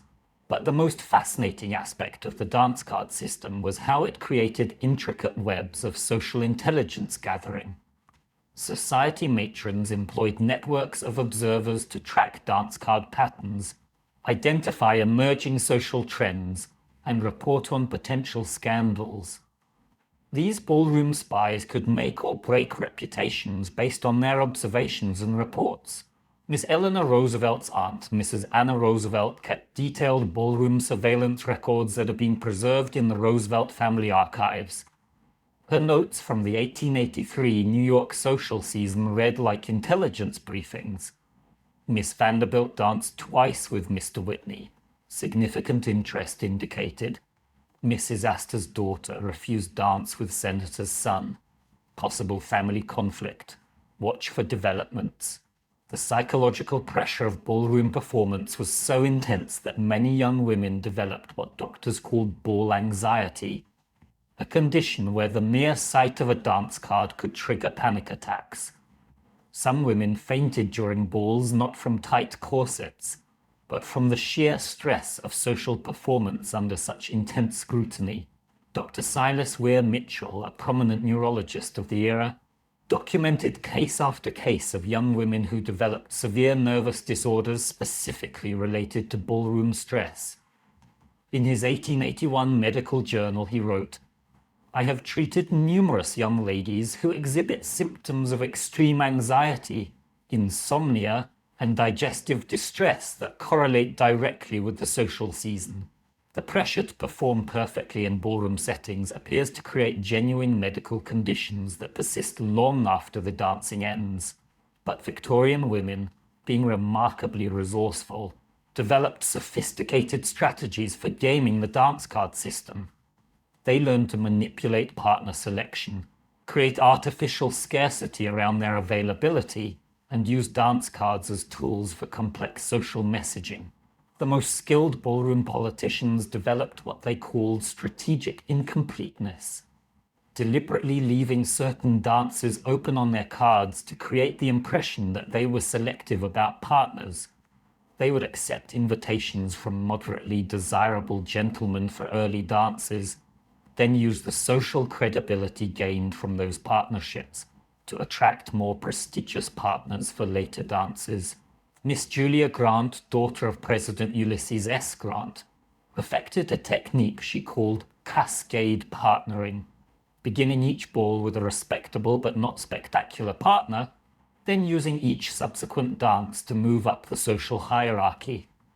Her dance cards from the 1870s, preserved in the Grant family papers, show remarkable strategic progression, from adequate to excellent partners throughout each evening. Some women became masters of what historians call dance card diplomacy, using their cards to send complex political and social messages. By choosing to dance with representatives of feuding families, they could position themselves as peacemakers. By dancing with politically connected partners, they could signal their family's allegiances. By refusing certain invitations, they could communicate disapproval or social boundaries. The international implications of dance card politics were enormous. American women visiting European courts had to master completely different ballroom protocols, while European ladies traveling to America often found their sophisticated continental strategies misinterpreted as coldness or snobbishness. Princess Alexandra of Denmark's 1876 visit to New York created what society observers called the Great Dance Card Crisis, when her European customs conflicted with American ballroom expectations. Her refusal to dance more than once with any gentleman, perfectly proper by Danish court standards, was interpreted by American society as insulting rejection of their hospitality. The physical demands of ballroom warfare were as challenging as the social requirements. Victorian ball gowns weighed 20 to 30 pounds and required such restrictive corsetry that many women could barely breathe, let alone dance gracefully. Yet they were expected to maintain perfect composure and elegant movement throughout hours of continuous dancing. The dance instruction industry became enormously profitable as families sought to give their daughters competitive advantages. Master dance instructors charged fees equivalent to university tuition to teach not just steps, but the subtle art of ballroom communication, how to convey interest or disinterest through dance movements, how to position oneself advantageously during partner changes, how to recover gracefully from mistakes. Monsieur Auguste Durand, a famous New York dancing master, developed what he called strategic choreography, specialized techniques that allowed ladies to showcase their grace while positioning themselves for optimal partner visibility. His students paid premium rates to learn these competitive dancing strategies, but perhaps the most remarkable aspect of ballroom culture was how it created opportunities for women to exercise real influence, despite their official powerlessness. Skilled ballroom politicians could arrange marriages, broker business deals, and shape social hierarchies through strategic dance partner management. Mrs. Carolyn Shermer Hornaster, the undisputed queen of New York society, used her ballroom influence to control which families could enter elite circles. Her approval, demonstrated through dance invitations at her balls, could launch social careers. Her disapproval, shown through strategic exclusion, could destroy them. The psychological legacy of ballroom warfare extended far beyond the dancing itself.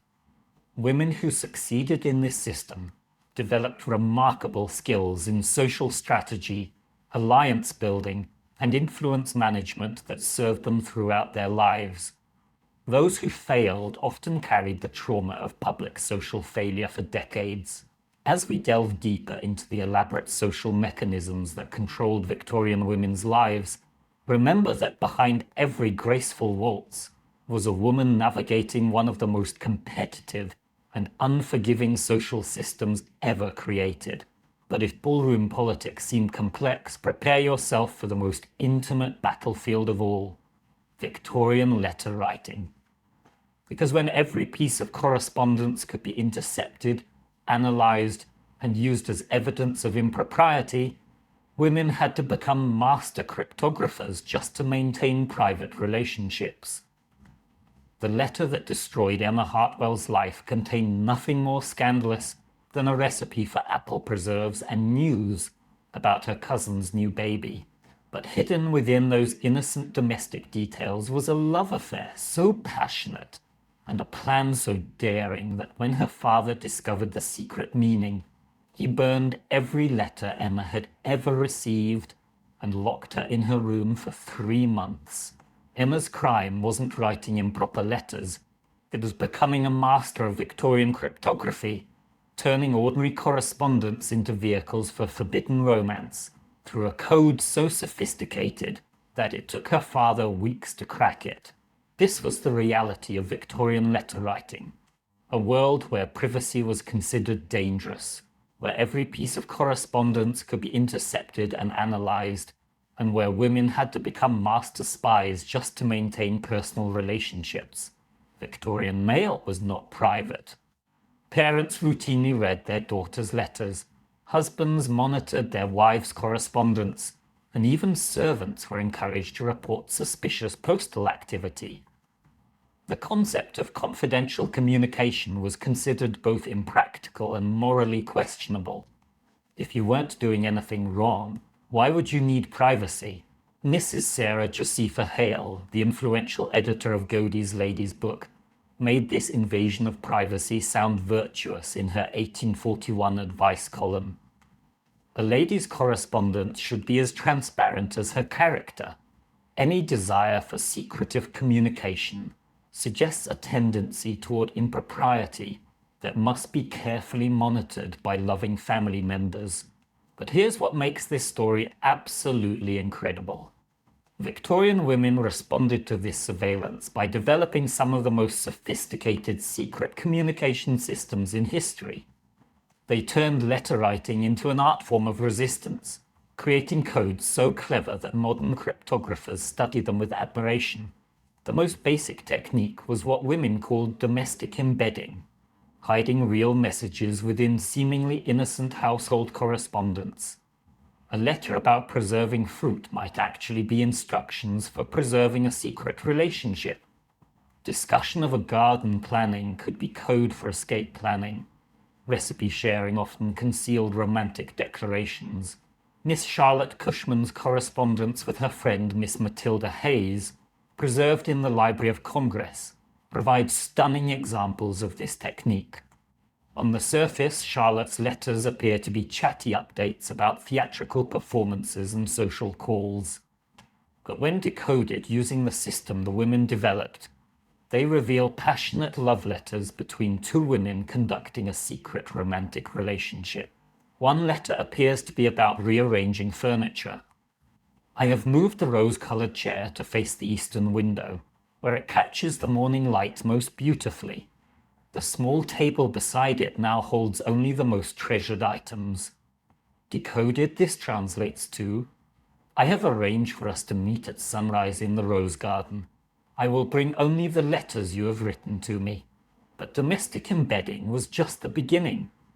Advanced practitioners developed what historians call literary cryptography, using references to books, poems, and plays to communicate complex messages that would be invisible to casual readers, but clear to intended recipients.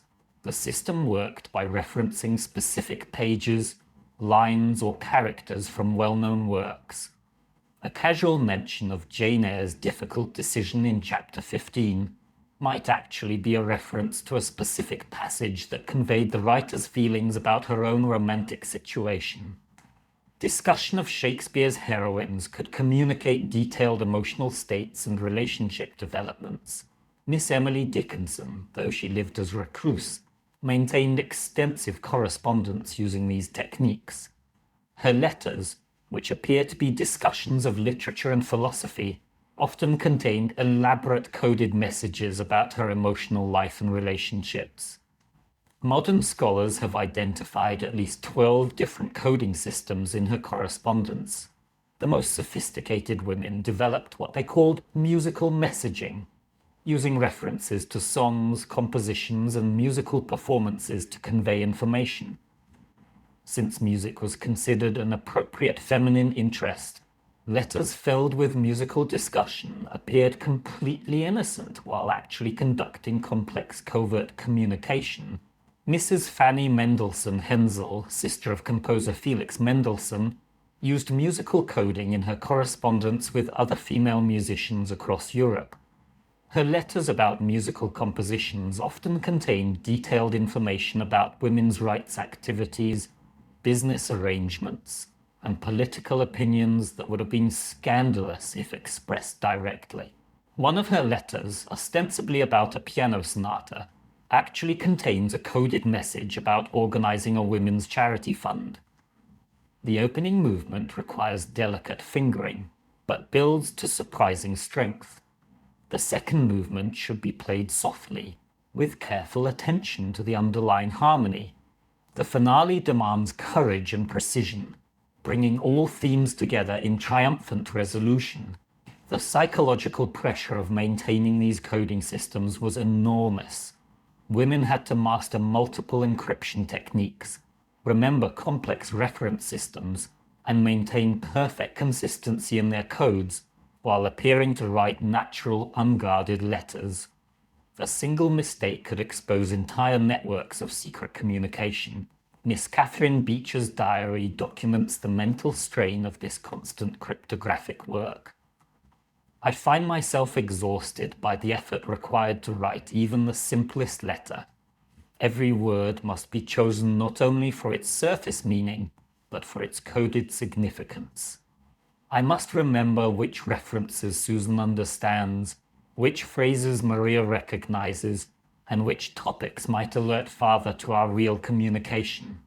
It is like performing 3 different conversations simultaneously. The economic impact of this letter surveillance was substantial.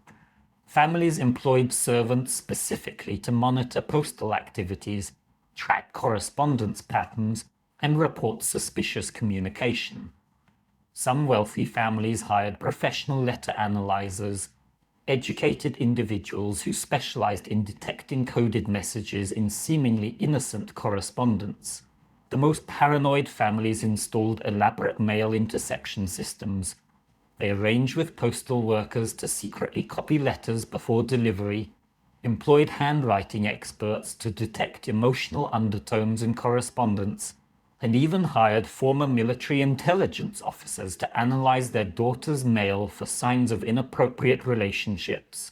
Mrs. Hamilton Fish, wife of President Grant's Secretary of State, employed what she called a correspondence security system that included 3 different people analyzing her daughter's mail. The family papers, preserved in the Library of Congress, include monthly reports on the daughter's postal activities that read like intelligence briefings. But the most heartbreaking aspect of this surveillance was how it destroyed trust within families. Mothers were forced to spy on daughters, sisters monitored each other's correspondence, and even close friends couldn't trust that their letters would remain confidential. The very relationships that should have provided emotional support became sources of suspicion and betrayal. Miss Louisa May Alcott's private journals reveal her anguish about this family surveillance. I can no longer write freely even to my own sister, knowing that father reads every letter before it leaves this house. My most intimate thoughts, my deepest feelings, must be hidden behind layers of careful language. I feel as though I am slowly disappearing, becoming nothing more than the proper words that others expect to read. The international implications of letter surveillance created additional complications for traveling families and international relationships.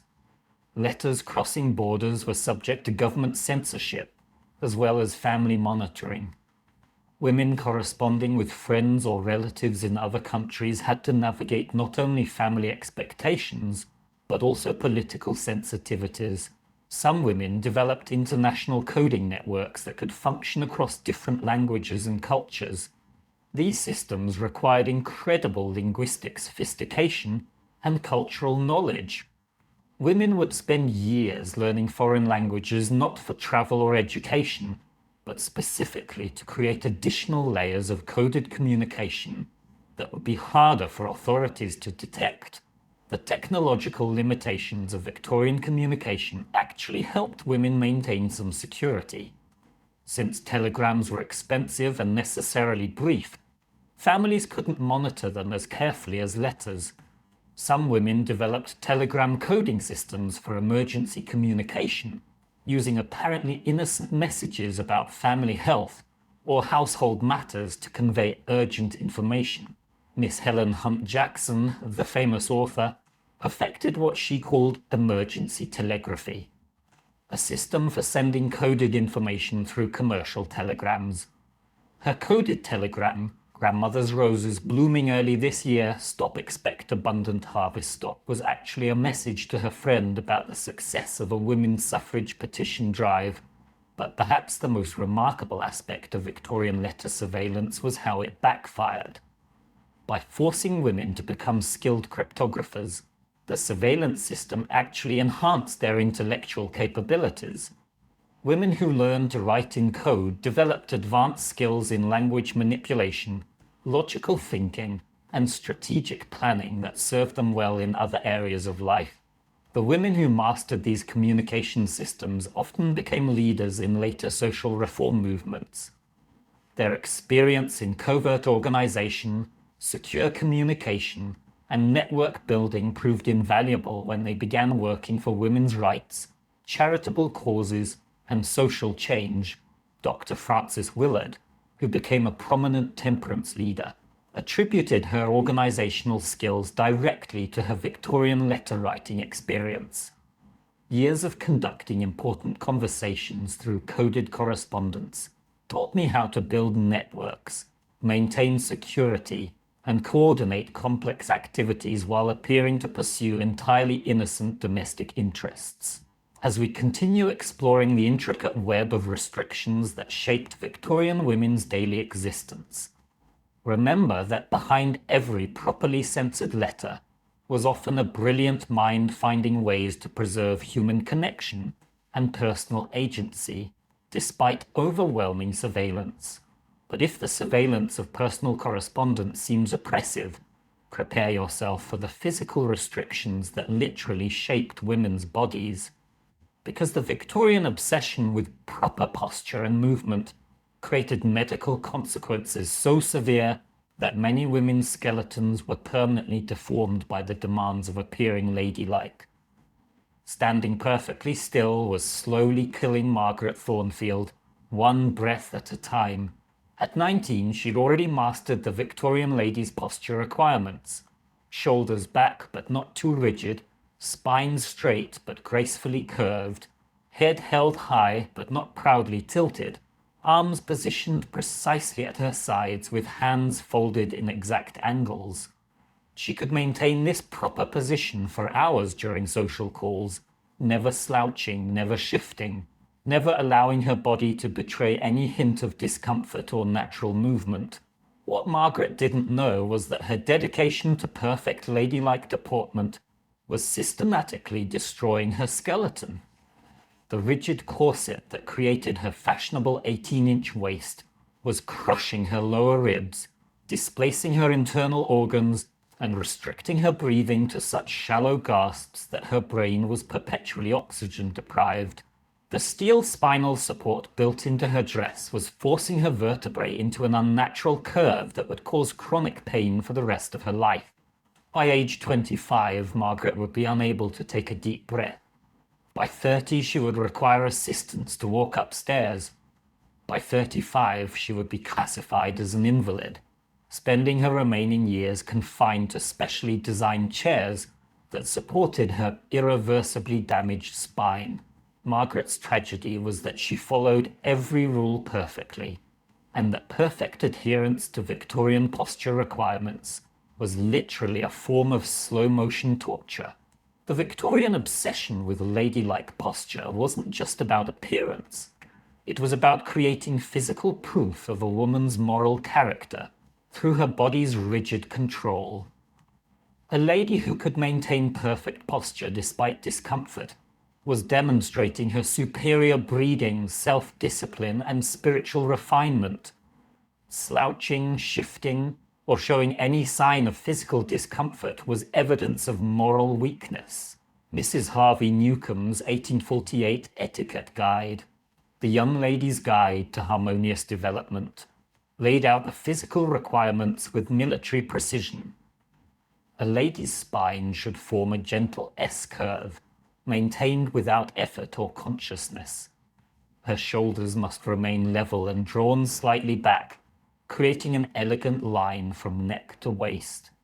Her neck should be elongated, supporting the head in a position that suggests both dignity and submission.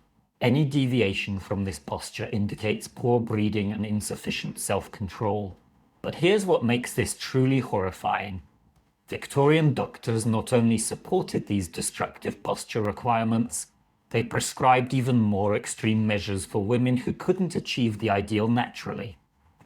They developed elaborate systems of braces, supports, and corrective devices that forced women's bodies into positions that created permanent skeletal damage.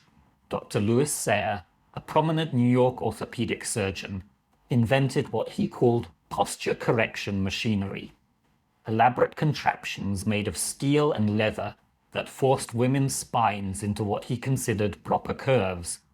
His 1877 medical journal articles describe these devices with disturbing enthusiasm. The female spine, being naturally weaker than the male, requires mechanical assistance to achieve the moral and aesthetic standards appropriate to refined womanhood. Dr. Sayre's patients included hundreds of women from prominent families who submitted to having their bodies encased in his mechanical contraptions for months at a time. His detailed case studies, preserved in medical archives, document the devastating effects of his treatments. Fractured ribs, compressed organs, severe breathing difficulties, and permanent spinal deformities. One of his patients, identified only as Miss C.W. in his notes, was strapped into his posture correction device for 8 months to treat what he diagnosed as moral slouching.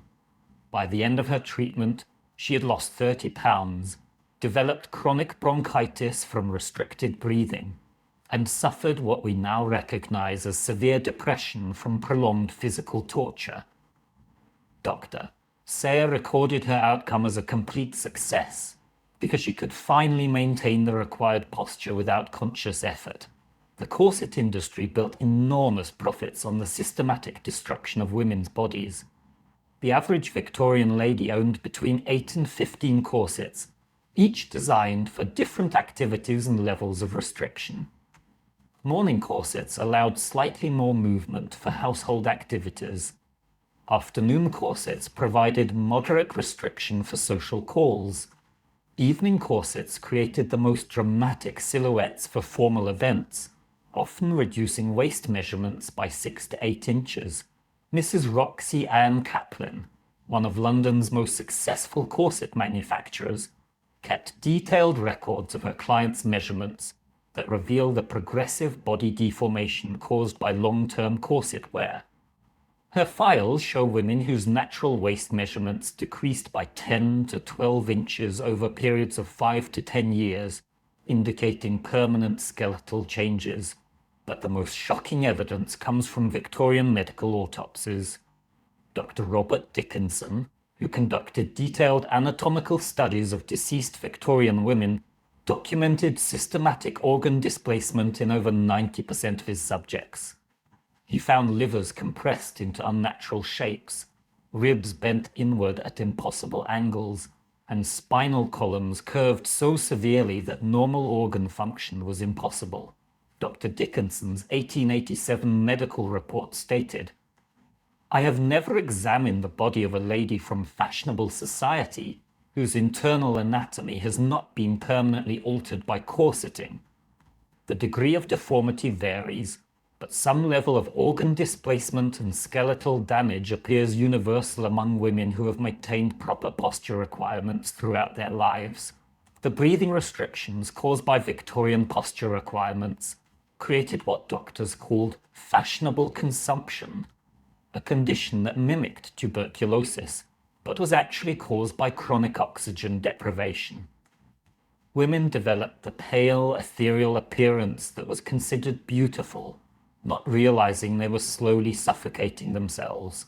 Miss Caroline Norton, a prominent writer of the era, documented her own experience with posture-induced breathing problems in her private medical diary. I find that maintaining proper carriage allows me only the most shallow breathing.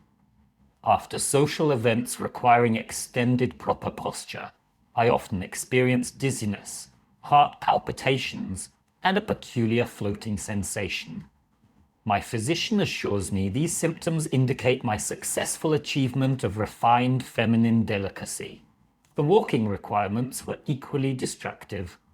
Ladies were expected to move with what etiquette manuals called gliding grace, a walking style that eliminated any sign of natural stride, hip movement, or normal gait.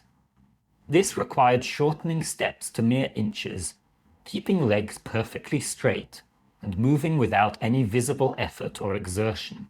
Mrs. Eliza Leslie's walking instruction manual described the proper technique. A lady should appear to float rather than walk, her feet barely visible beneath her skirts, her movements so smooth and controlled that observers cannot detect the mechanics of locomotion. Each step should be precisely controlled, creating the illusion that she moves through divine grace rather than physical effort. Achieving this floating walk required developing artificial muscle patterns that were biomechanically devastating. Women had to suppress their natural gait, engage their core muscles continuously, and maintain rigid spinal alignment while moving. This unnatural movement pattern caused chronic hip problems, back pain, and leg muscle atrophy. The medical evidence for walking-related injuries in Victorian women is overwhelming. Hospital records from London, New York, and Boston show dramatically higher rates of hip disorders, spinal problems, and leg muscle weakness in women compared to men. These weren't natural age-related changes. They were the direct result of spending decades walking in ways that contradicted normal human biomechanics. Dr. Mary Putnam Jacoby, one of the first women to study female-specific medical issues, conducted groundbreaking research on Victorian posture-related injuries. Her 1886 study followed 200 women over a 10-year period, documenting the progressive physical damage caused by maintaining proper ladylike deportment. Dr. Jacoby's findings were shocking. 78% of her subjects developed chronic back pain by age 30. 65% experienced breathing difficulties that interfered with normal activities. 45% developed what she termed deportment disabilities, physical limitations directly caused by years of maintaining artificial posture and movement patterns. But perhaps the most tragic aspect of these physical restrictions was how they affected women's relationship with their own bodies. Victorian ladies were trained from childhood to ignore physical discomfort, to suppress natural movement impulses, and to view their bodies as objects to be controlled rather than lived in. Miss Charlotte Perkins Gilman, who later became a prominent feminist writer, documented her own struggle with Victorian body training in her adolescent diary. I find myself constantly fighting against my body's natural inclinations. When I want to stretch, I must remain rigid. When I need to breathe deeply, I must maintain shallow, ladylike breathing. When I feel like running or jumping, I must glide with proper restraint. I am becoming a stranger to my own physical self. The international variations in posture requirements created additional challenges for traveling families. The American posture standards were considered too relaxed by European families, while European requirements seemed impossibly rigid to Americans. Some families hired posture consultants to help their daughters adapt to different cultural expectations without causing permanent damage. The economic cost of maintaining proper posture was enormous.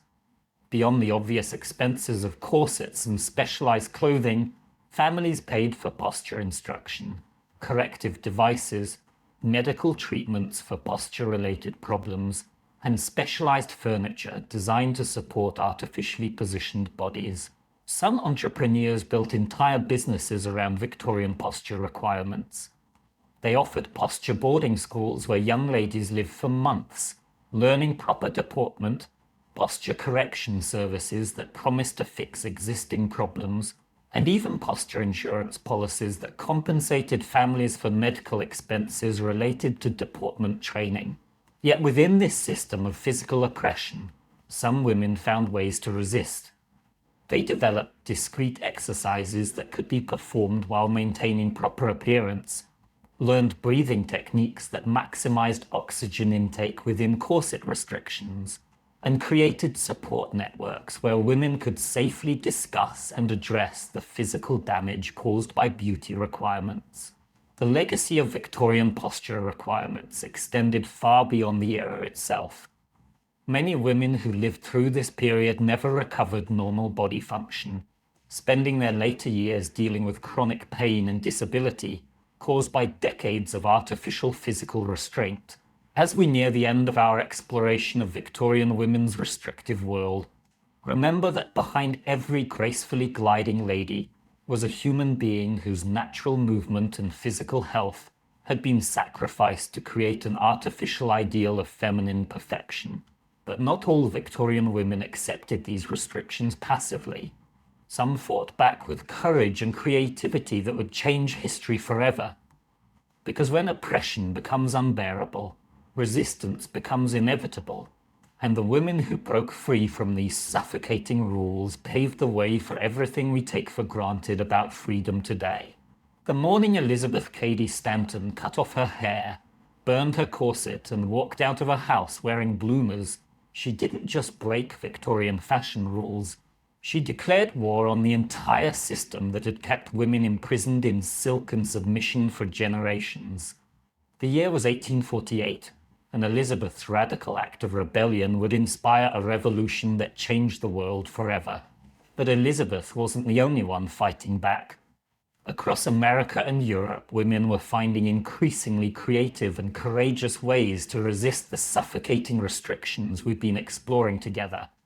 Some rebelled quietly, others dramatically, but all of them were part of a growing movement that refused to accept that being born female meant accepting a lifetime of artificial limitations. What's absolutely remarkable about these rebel women is how they turn the very restrictions meant to control them into weapons of resistance. They use their ladylike skills, those elaborate communication systems, strategic social abilities, and careful observation techniques we've discussed, to organize one of the most effective resistance movements in human history. Meet Dr. Elizabeth Blackwell, who in 1849 became the first woman to earn a medical degree in the United States. But here's what makes her story truly incredible. She didn't just break the barrier to medical school, she completely destroyed the Victorian myth of female intellectual inferiority, while appearing to conform to every rule of proper feminine behavior. Elizabeth understood that direct confrontation would fail, so she developed what historians call strategic compliance. She wore the most fashionable dresses, maintained perfect posture, spoke in the gentle tones expected of ladies, and never directly challenged male authority. But behind this facade of proper femininity, she was systematically proving that women could master the most complex scientific and medical knowledge. Her private letters reveal the psychological toll of this double life. I must be twice as knowledgeable as any male student, yet appear half as ambitious. I must excel in every examination while seeming surprised by my own success. I must revolutionize medicine while convincing everyone that I am simply a lady with an unusual hobby. Dr. Blackwell's strategy worked so well that many of her male colleagues actually supported her, believing they were helping a charming lady pursue a harmless interest, rather than enabling a revolution. By the time they realized what had happened, she had opened the first medical college for women and trained hundreds of female physicians. But some women chose more dramatic forms of rebellion. Frances Wright, a Scottish-born reformer, shocked American society in the 1820s by becoming the first woman to speak publicly to mixed audiences about political issues. But Frances didn't just break speaking rules. She completely rejected the entire Victorian ideal of feminine behavior. She wore men's clothing when it suited her purposes, traveled alone across dangerous territory, lived openly with men without marriage, and expressed radical opinions about everything from slavery to women's rights.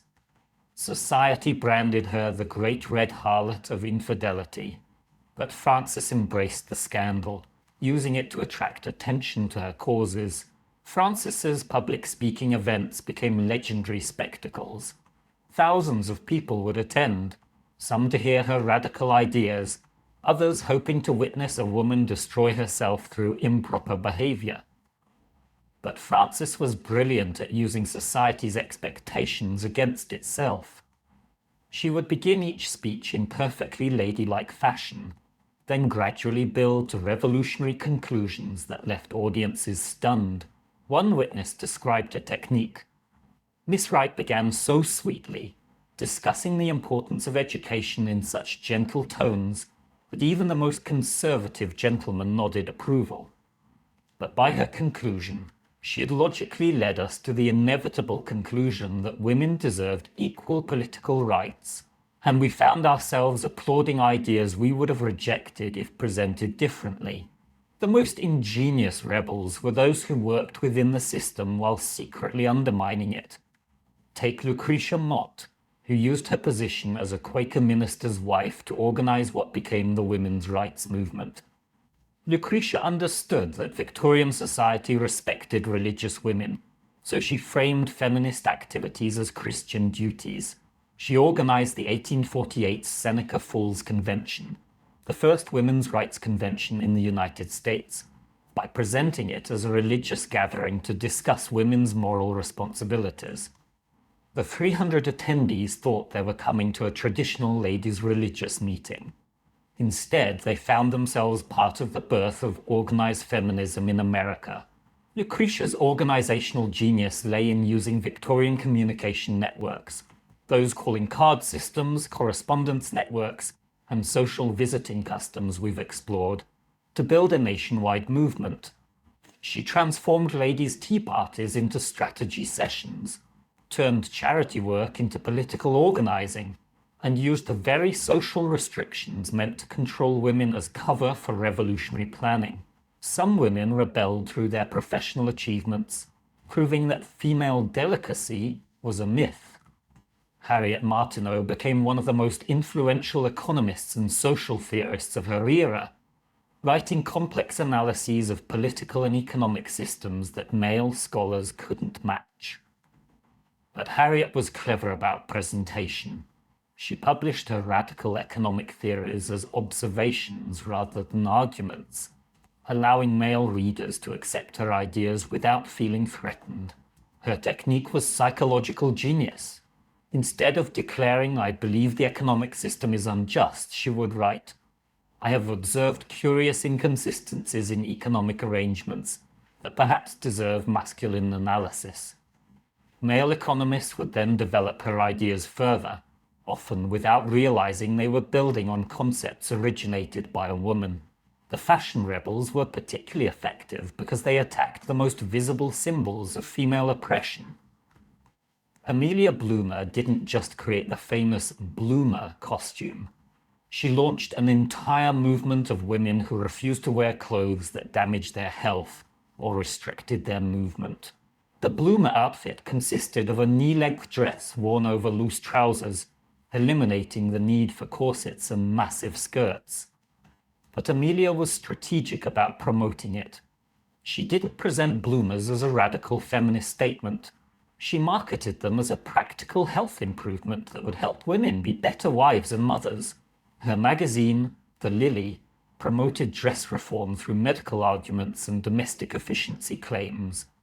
She published testimonials from doctors supporting comfortable clothing, and from husbands whose wives had become healthier and more energetic after abandoning corsets. By framing rebellion as domestic improvement, Amelia made it socially acceptable for women to reject physically damaging fashion requirements. The international scope of women's rebellion was remarkable.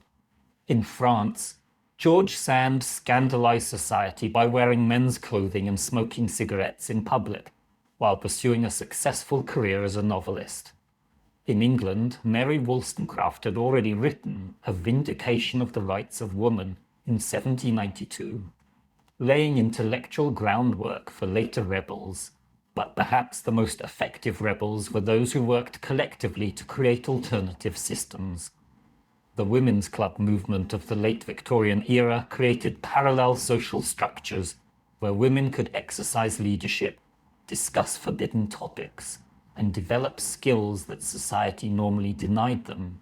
These clubs appeared to be innocent ladies' improvement societies, focused on literature, art, and charitable work, but they were actually functioning as women's universities, business networks, and political organizations. Members learned public speaking, financial management, organizational leadership, and strategic planning, skills that prepared them for larger roles in society. The General Federation of Women's Clubs, founded in 1890, eventually included over 1 million members across the United States. These women used their domestic concerns as justification for involvement in politics, arguing that protecting families required addressing issues like sanitation, education, and political corruption. Some of the most courageous rebels were working-class women who couldn't afford the luxury of gradual reform. The Lowell Mill Girls in Massachusetts organized some of America's first labor strikes, demanding better working conditions and fair wages. These women faced not only economic retaliation, but also social condemnation for violating expectations of feminine passivity. Sarah Bagley, a mill worker who became a prominent labor organizer, used Victorian communication techniques to coordinate strikes across multiple factories. She organized what appeared to be social visiting among factory girls, but was actually strategic planning for labor actions. Her ability to use feminine social customs as cover for radical organizing made her one of the most effective labor leaders of her era. The psychological courage required for Victorian rebellion cannot be overstated. These women faced complete social ostracism, economic ruin, and sometimes physical danger for challenging accepted norms. They had to overcome not just external opposition, but also internal conditioning that told them resistance was unnatural and wrong. Many rebel women documented the emotional cost of their choices. Susan B. Anthony wrote about the isolation of being constantly criticized and misunderstood. There are days when I wonder if the price of progress is worth the personal cost. To be perpetually branded as unnatural, unwomanly, dangerous. It requires a strength I sometimes fear I do not possess. Yet these women persevered because they understood that their individual sacrifices were creating possibilities for future generations. They were willing to be branded as failures as women in order to expand the definition of what women could become. The legacy of these Victorian rebels is everywhere around us today. Every time a woman speaks her mind freely, pursues higher education, chooses her own clothing, or participates in politics, she's exercising freedoms that seemed impossible just 150 years ago. But here's what might surprise you. Despite all the progress these brave women achieved, many of the restrictions they fought against haven't disappeared completely. They've just evolved, becoming more subtle, but still influencing how women are expected to behave, dress, and present themselves in modern society. As we conclude our journey through the bizarre and restrictive world of Victorian women's etiquette, let's explore how these historical restrictions continue to echo in contemporary life, and why understanding this past is crucial for recognizing the invisible rules that still shape women's lives today. When Sarah walked into her office meeting last Tuesday wearing a bright red dress, she had no idea she was about to experience a Victorian etiquette rule that refuses to die. Her male colleague's first comment wasn't about her presentation or her ideas. It was about her bold color choice and whether she was trying to make a statement. Another co-worker whispered that the dress was a bit much for the workplace. By lunch, Sarah found herself questioning whether her clothing had somehow undermined her professional credibility. What Sarah didn't realize is that she had just encountered the ghost of Victorian color restrictions, where women who wore bright colors were considered attention-seeking and morally questionable. Over 150 years later, that same judgment was still operating in her modern workplace, disguised as professional dress standards. This is the unsettling truth about Victorian women's restrictions. They didn't disappear when the era ended. They evolved, adapted, and found new ways to influence how women are expected to behave, dress, and present themselves in the 21st century. And recognizing these connections isn't just fascinating history. It's essential for understanding the invisible forces that still shape women's lives today. Let's start with something that might shock you. Modern dress codes. Walk into any corporate office and you'll find detailed guidelines about appropriate women's attire that would make Victorian etiquette writers proud. Women's clothing must not be distracting, too revealing, or unprofessional. Language that echoes the Victorian obsession with controlling female appearance to prevent moral corruption. Dr. Jennifer Baumgartner, a researcher who studied workplace dress codes across 500 American companies, found that 89% had specific restrictions for women's clothing that didn't apply to men. These included rules about skirt length, neckline depth, sleeve coverage, color intensity, and even makeup application. A 2019 study revealed that women's dress code violations were reported 3 times more frequently than men's, and women faced more severe consequences for appearance-related infractions.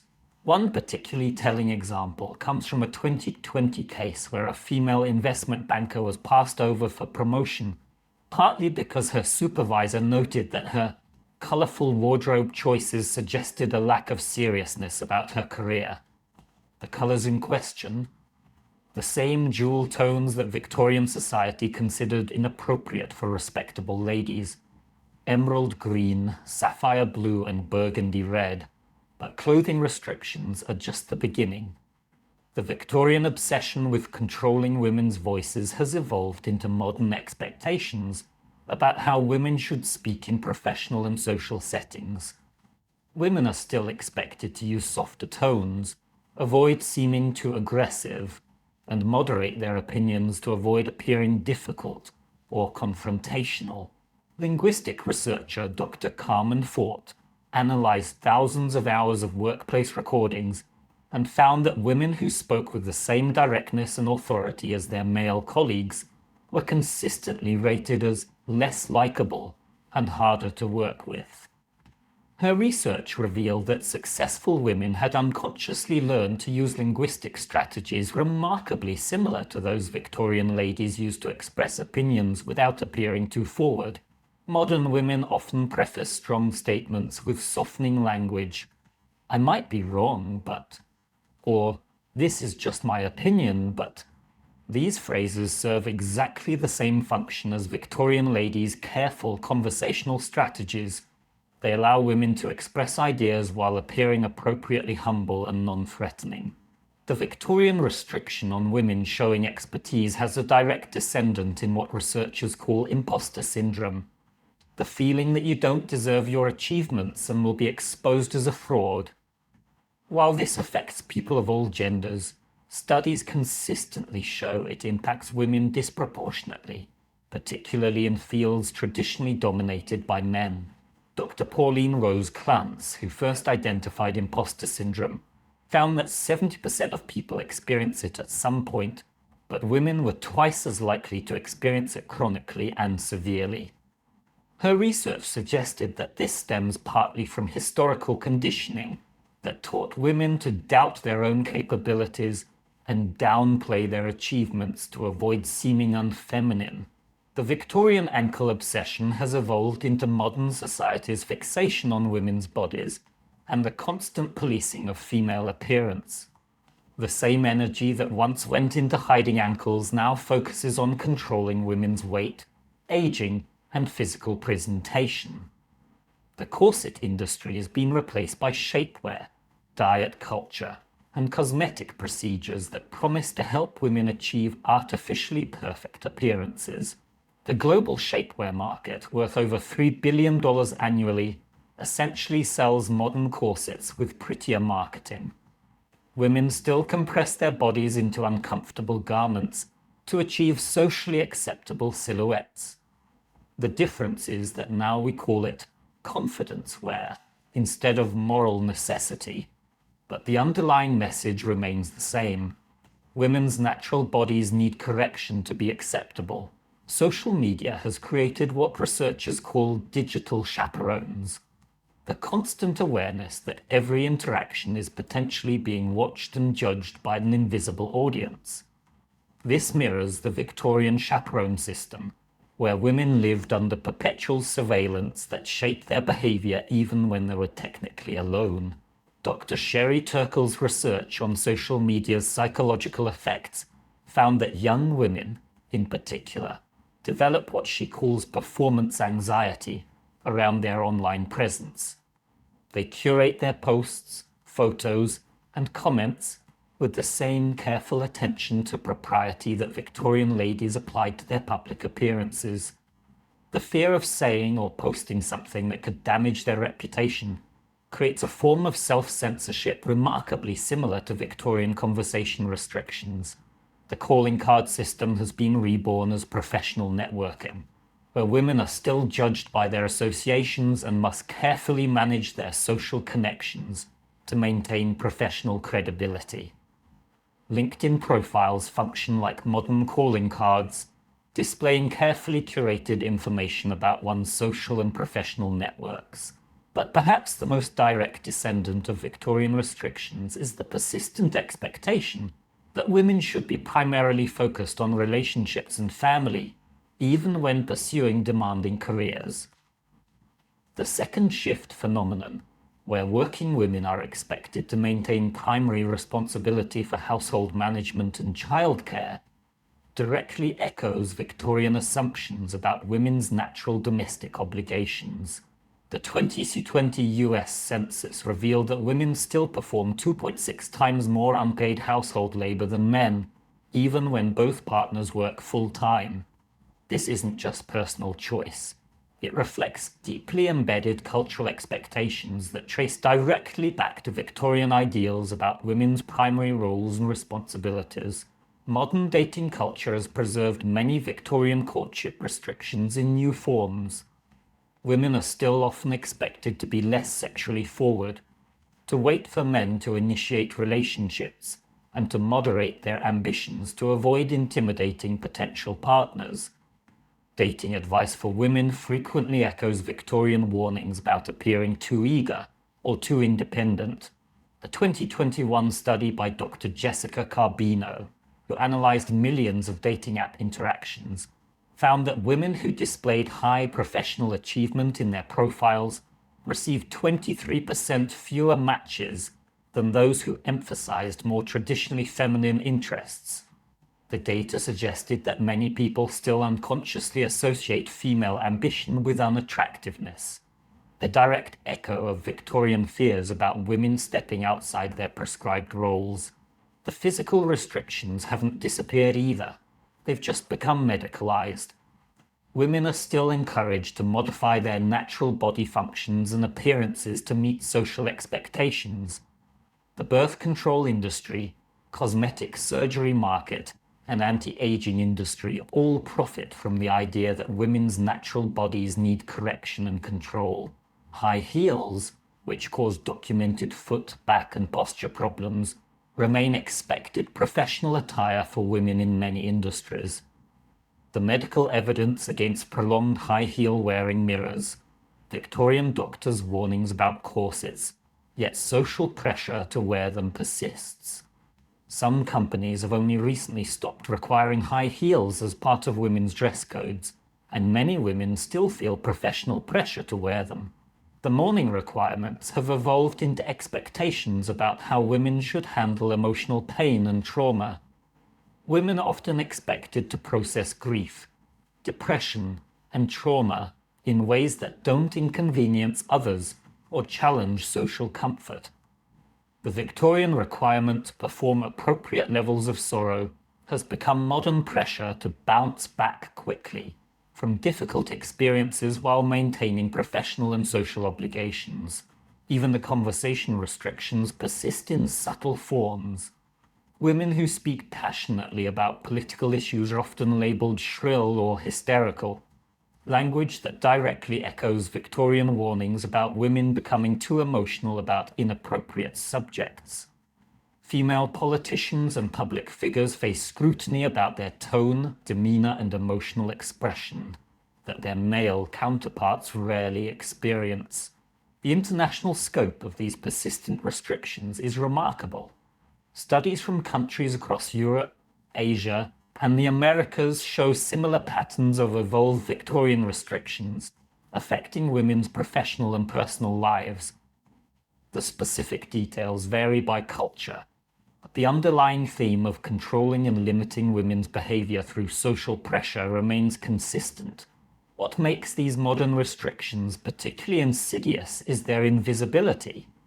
Unlike Victorian rules, which were explicitly stated and socially acknowledged, today's restrictions operate through subtle social cues, implicit biases, and internalized expectations that many people don't consciously recognize. Dr. Virginia Valian's research on gender schemas, unconscious mental frameworks that shape how we perceive and evaluate men and women, revealed that these biases affect everything from job evaluations to social interactions, often without anyone realizing it's happening. People who consciously support gender equality can still unconsciously apply different standards to women's behavior, appearance, and capabilities. But here's what gives me hope. Understanding these connections empowers us to recognize and challenge them. When we see how Victorian restrictions evolved rather than disappeared, we can identify their modern forms and make conscious choices about whether to accept or resist them. The women who fought Victorian restrictions didn't just win freedom for themselves. They began a process of transformation that continues today. Every time a modern woman recognizes an invisible restriction and chooses to challenge it, she's continuing the work that Elizabeth Cady Stanton, Dr. Elizabeth Blackwell, and countless other rebels began over a century ago.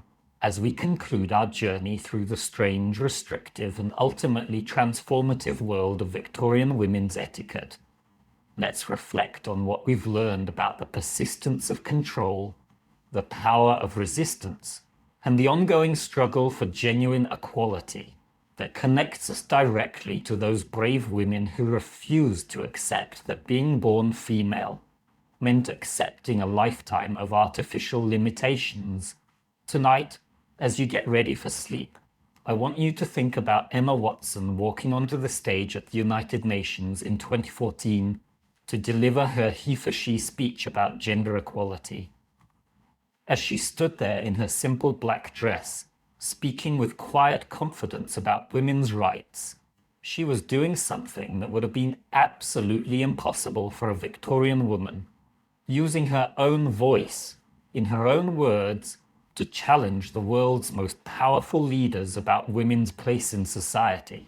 But here's what makes Emma's moment even more remarkable. Every word she spoke, every gesture she made, every choice about how to present herself was still being filtered through the echoes of Victorian restrictions we've explored together tonight.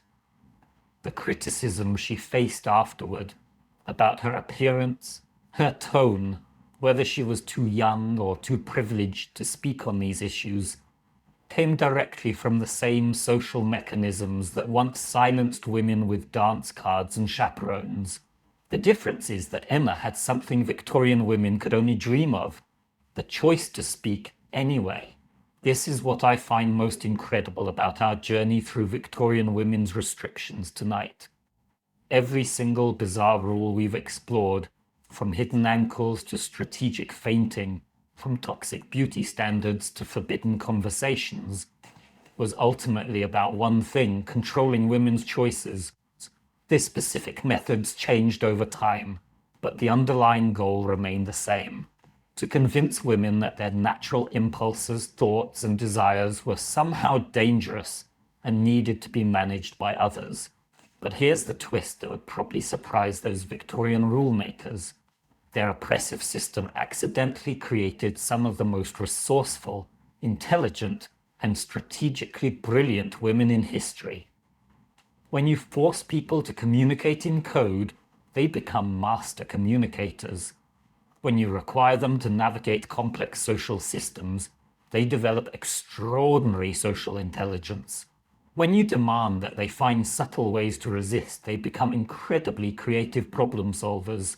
The Victorian women we've met tonight, the ones who turned fainting into communication tools, who created secret languages with fans, who conducted love affairs through apple preserve recipes, weren't victims. They were some of the most sophisticated resistance fighters who ever lived. They took every restriction placed on them and found ways to use it for their own purposes. Dr. Gerda Lerner, the pioneering women's historian, spent decades studying how women have always found ways to exercise agency, even within the most restrictive systems. Her research revealed that women's resistance has been the quiet, persistent force driving social change throughout history. She wrote, "Women have never been passive victims of oppression. Even in the darkest periods of restriction, they found ways to create meaning, build relationships, and push against the boundaries that confined them. This pattern continues today in ways that would make those Victorian rebels proud.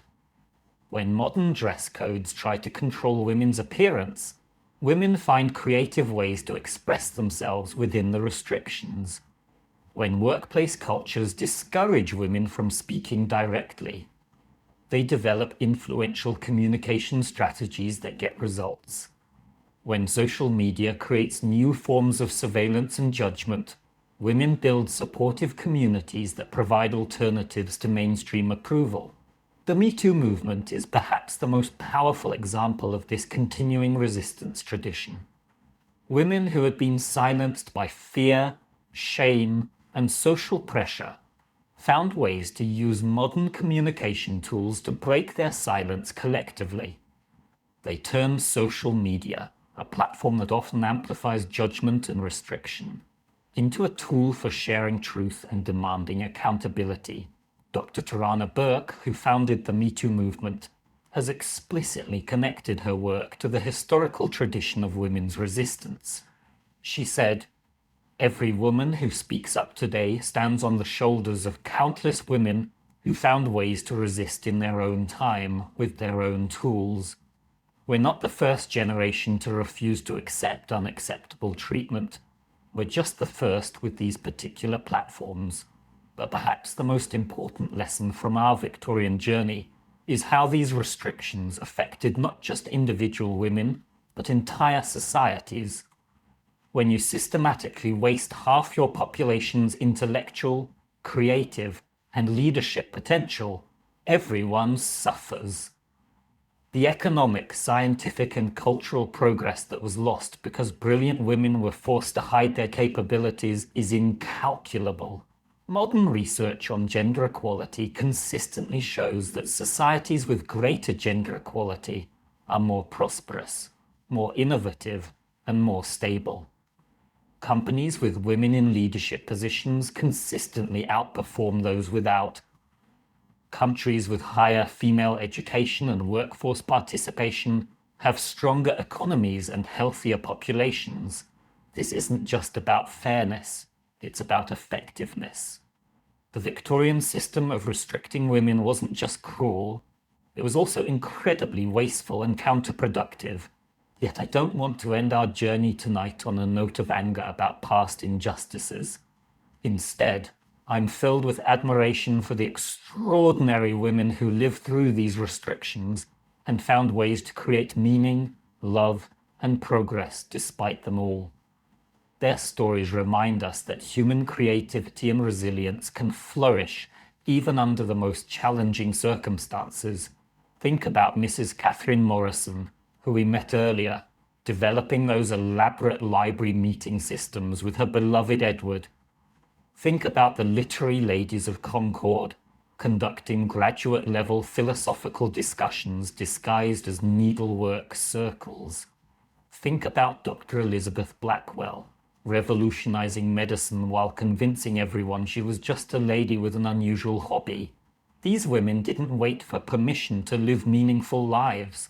They didn't wait for society to change before they started changing it themselves. They worked with what they had, used the tools available to them, and created possibilities that hadn't existed before. Their example offers profound lessons for anyone facing restrictions or limitations today. Whether those restrictions come from gender expectations, racial discrimination, economic constraints, family pressures, or personal circumstances, the Victorian women's strategies remain relevant. Find creative ways to work within the system while subtly undermining it. Build alliances with others facing similar challenges. Use society's own tools against its limitations, and never stop believing that change is possible. But most importantly, their stories remind us that individual acts of resistance, however small they might seem, contribute to larger transformations that can take generations to complete. Every Victorian woman who refused to faint on command, who wrote coded love letters, who spoke her mind despite social pressure, was participating in a movement that would eventually give women the vote, access to education, career opportunities, and legal rights that seemed impossible in their lifetimes. As you think about the women in your own life, your mothers, daughters, sisters, friends, colleagues, remember that they're all inheritors of this incredible legacy of resistance and resilience. Every freedom they enjoy, every opportunity they pursue, every choice they make about their own lives exists because countless women before them refused to accept that this is just how things are. And if you're a woman listening to this story, remember that you're part of this continuing tradition. Every time you speak up for yourself, pursue your goals despite discouragement, or refuse to accept limitations that seem artificial or unfair, you're honoring the memory of those Victorian women who dreamed of exactly the freedoms you now possess. The restrictions they faced may seem absurd to us now, but they felt just as real and permanent to the women living under them as any limitations feel to us today. Their courage in challenging what seemed unchangeable should inspire us to question what we accept as unchangeable in our own time. The fight for genuine equality, not just legal equality, but the deeper cultural transformation that allows all people to live authentically and pursue their full potential, continues today. It's being waged in workplaces and classrooms, in families and communities, in legislatures and boardrooms, and in the daily choices that each of us makes about how to treat ourselves and others.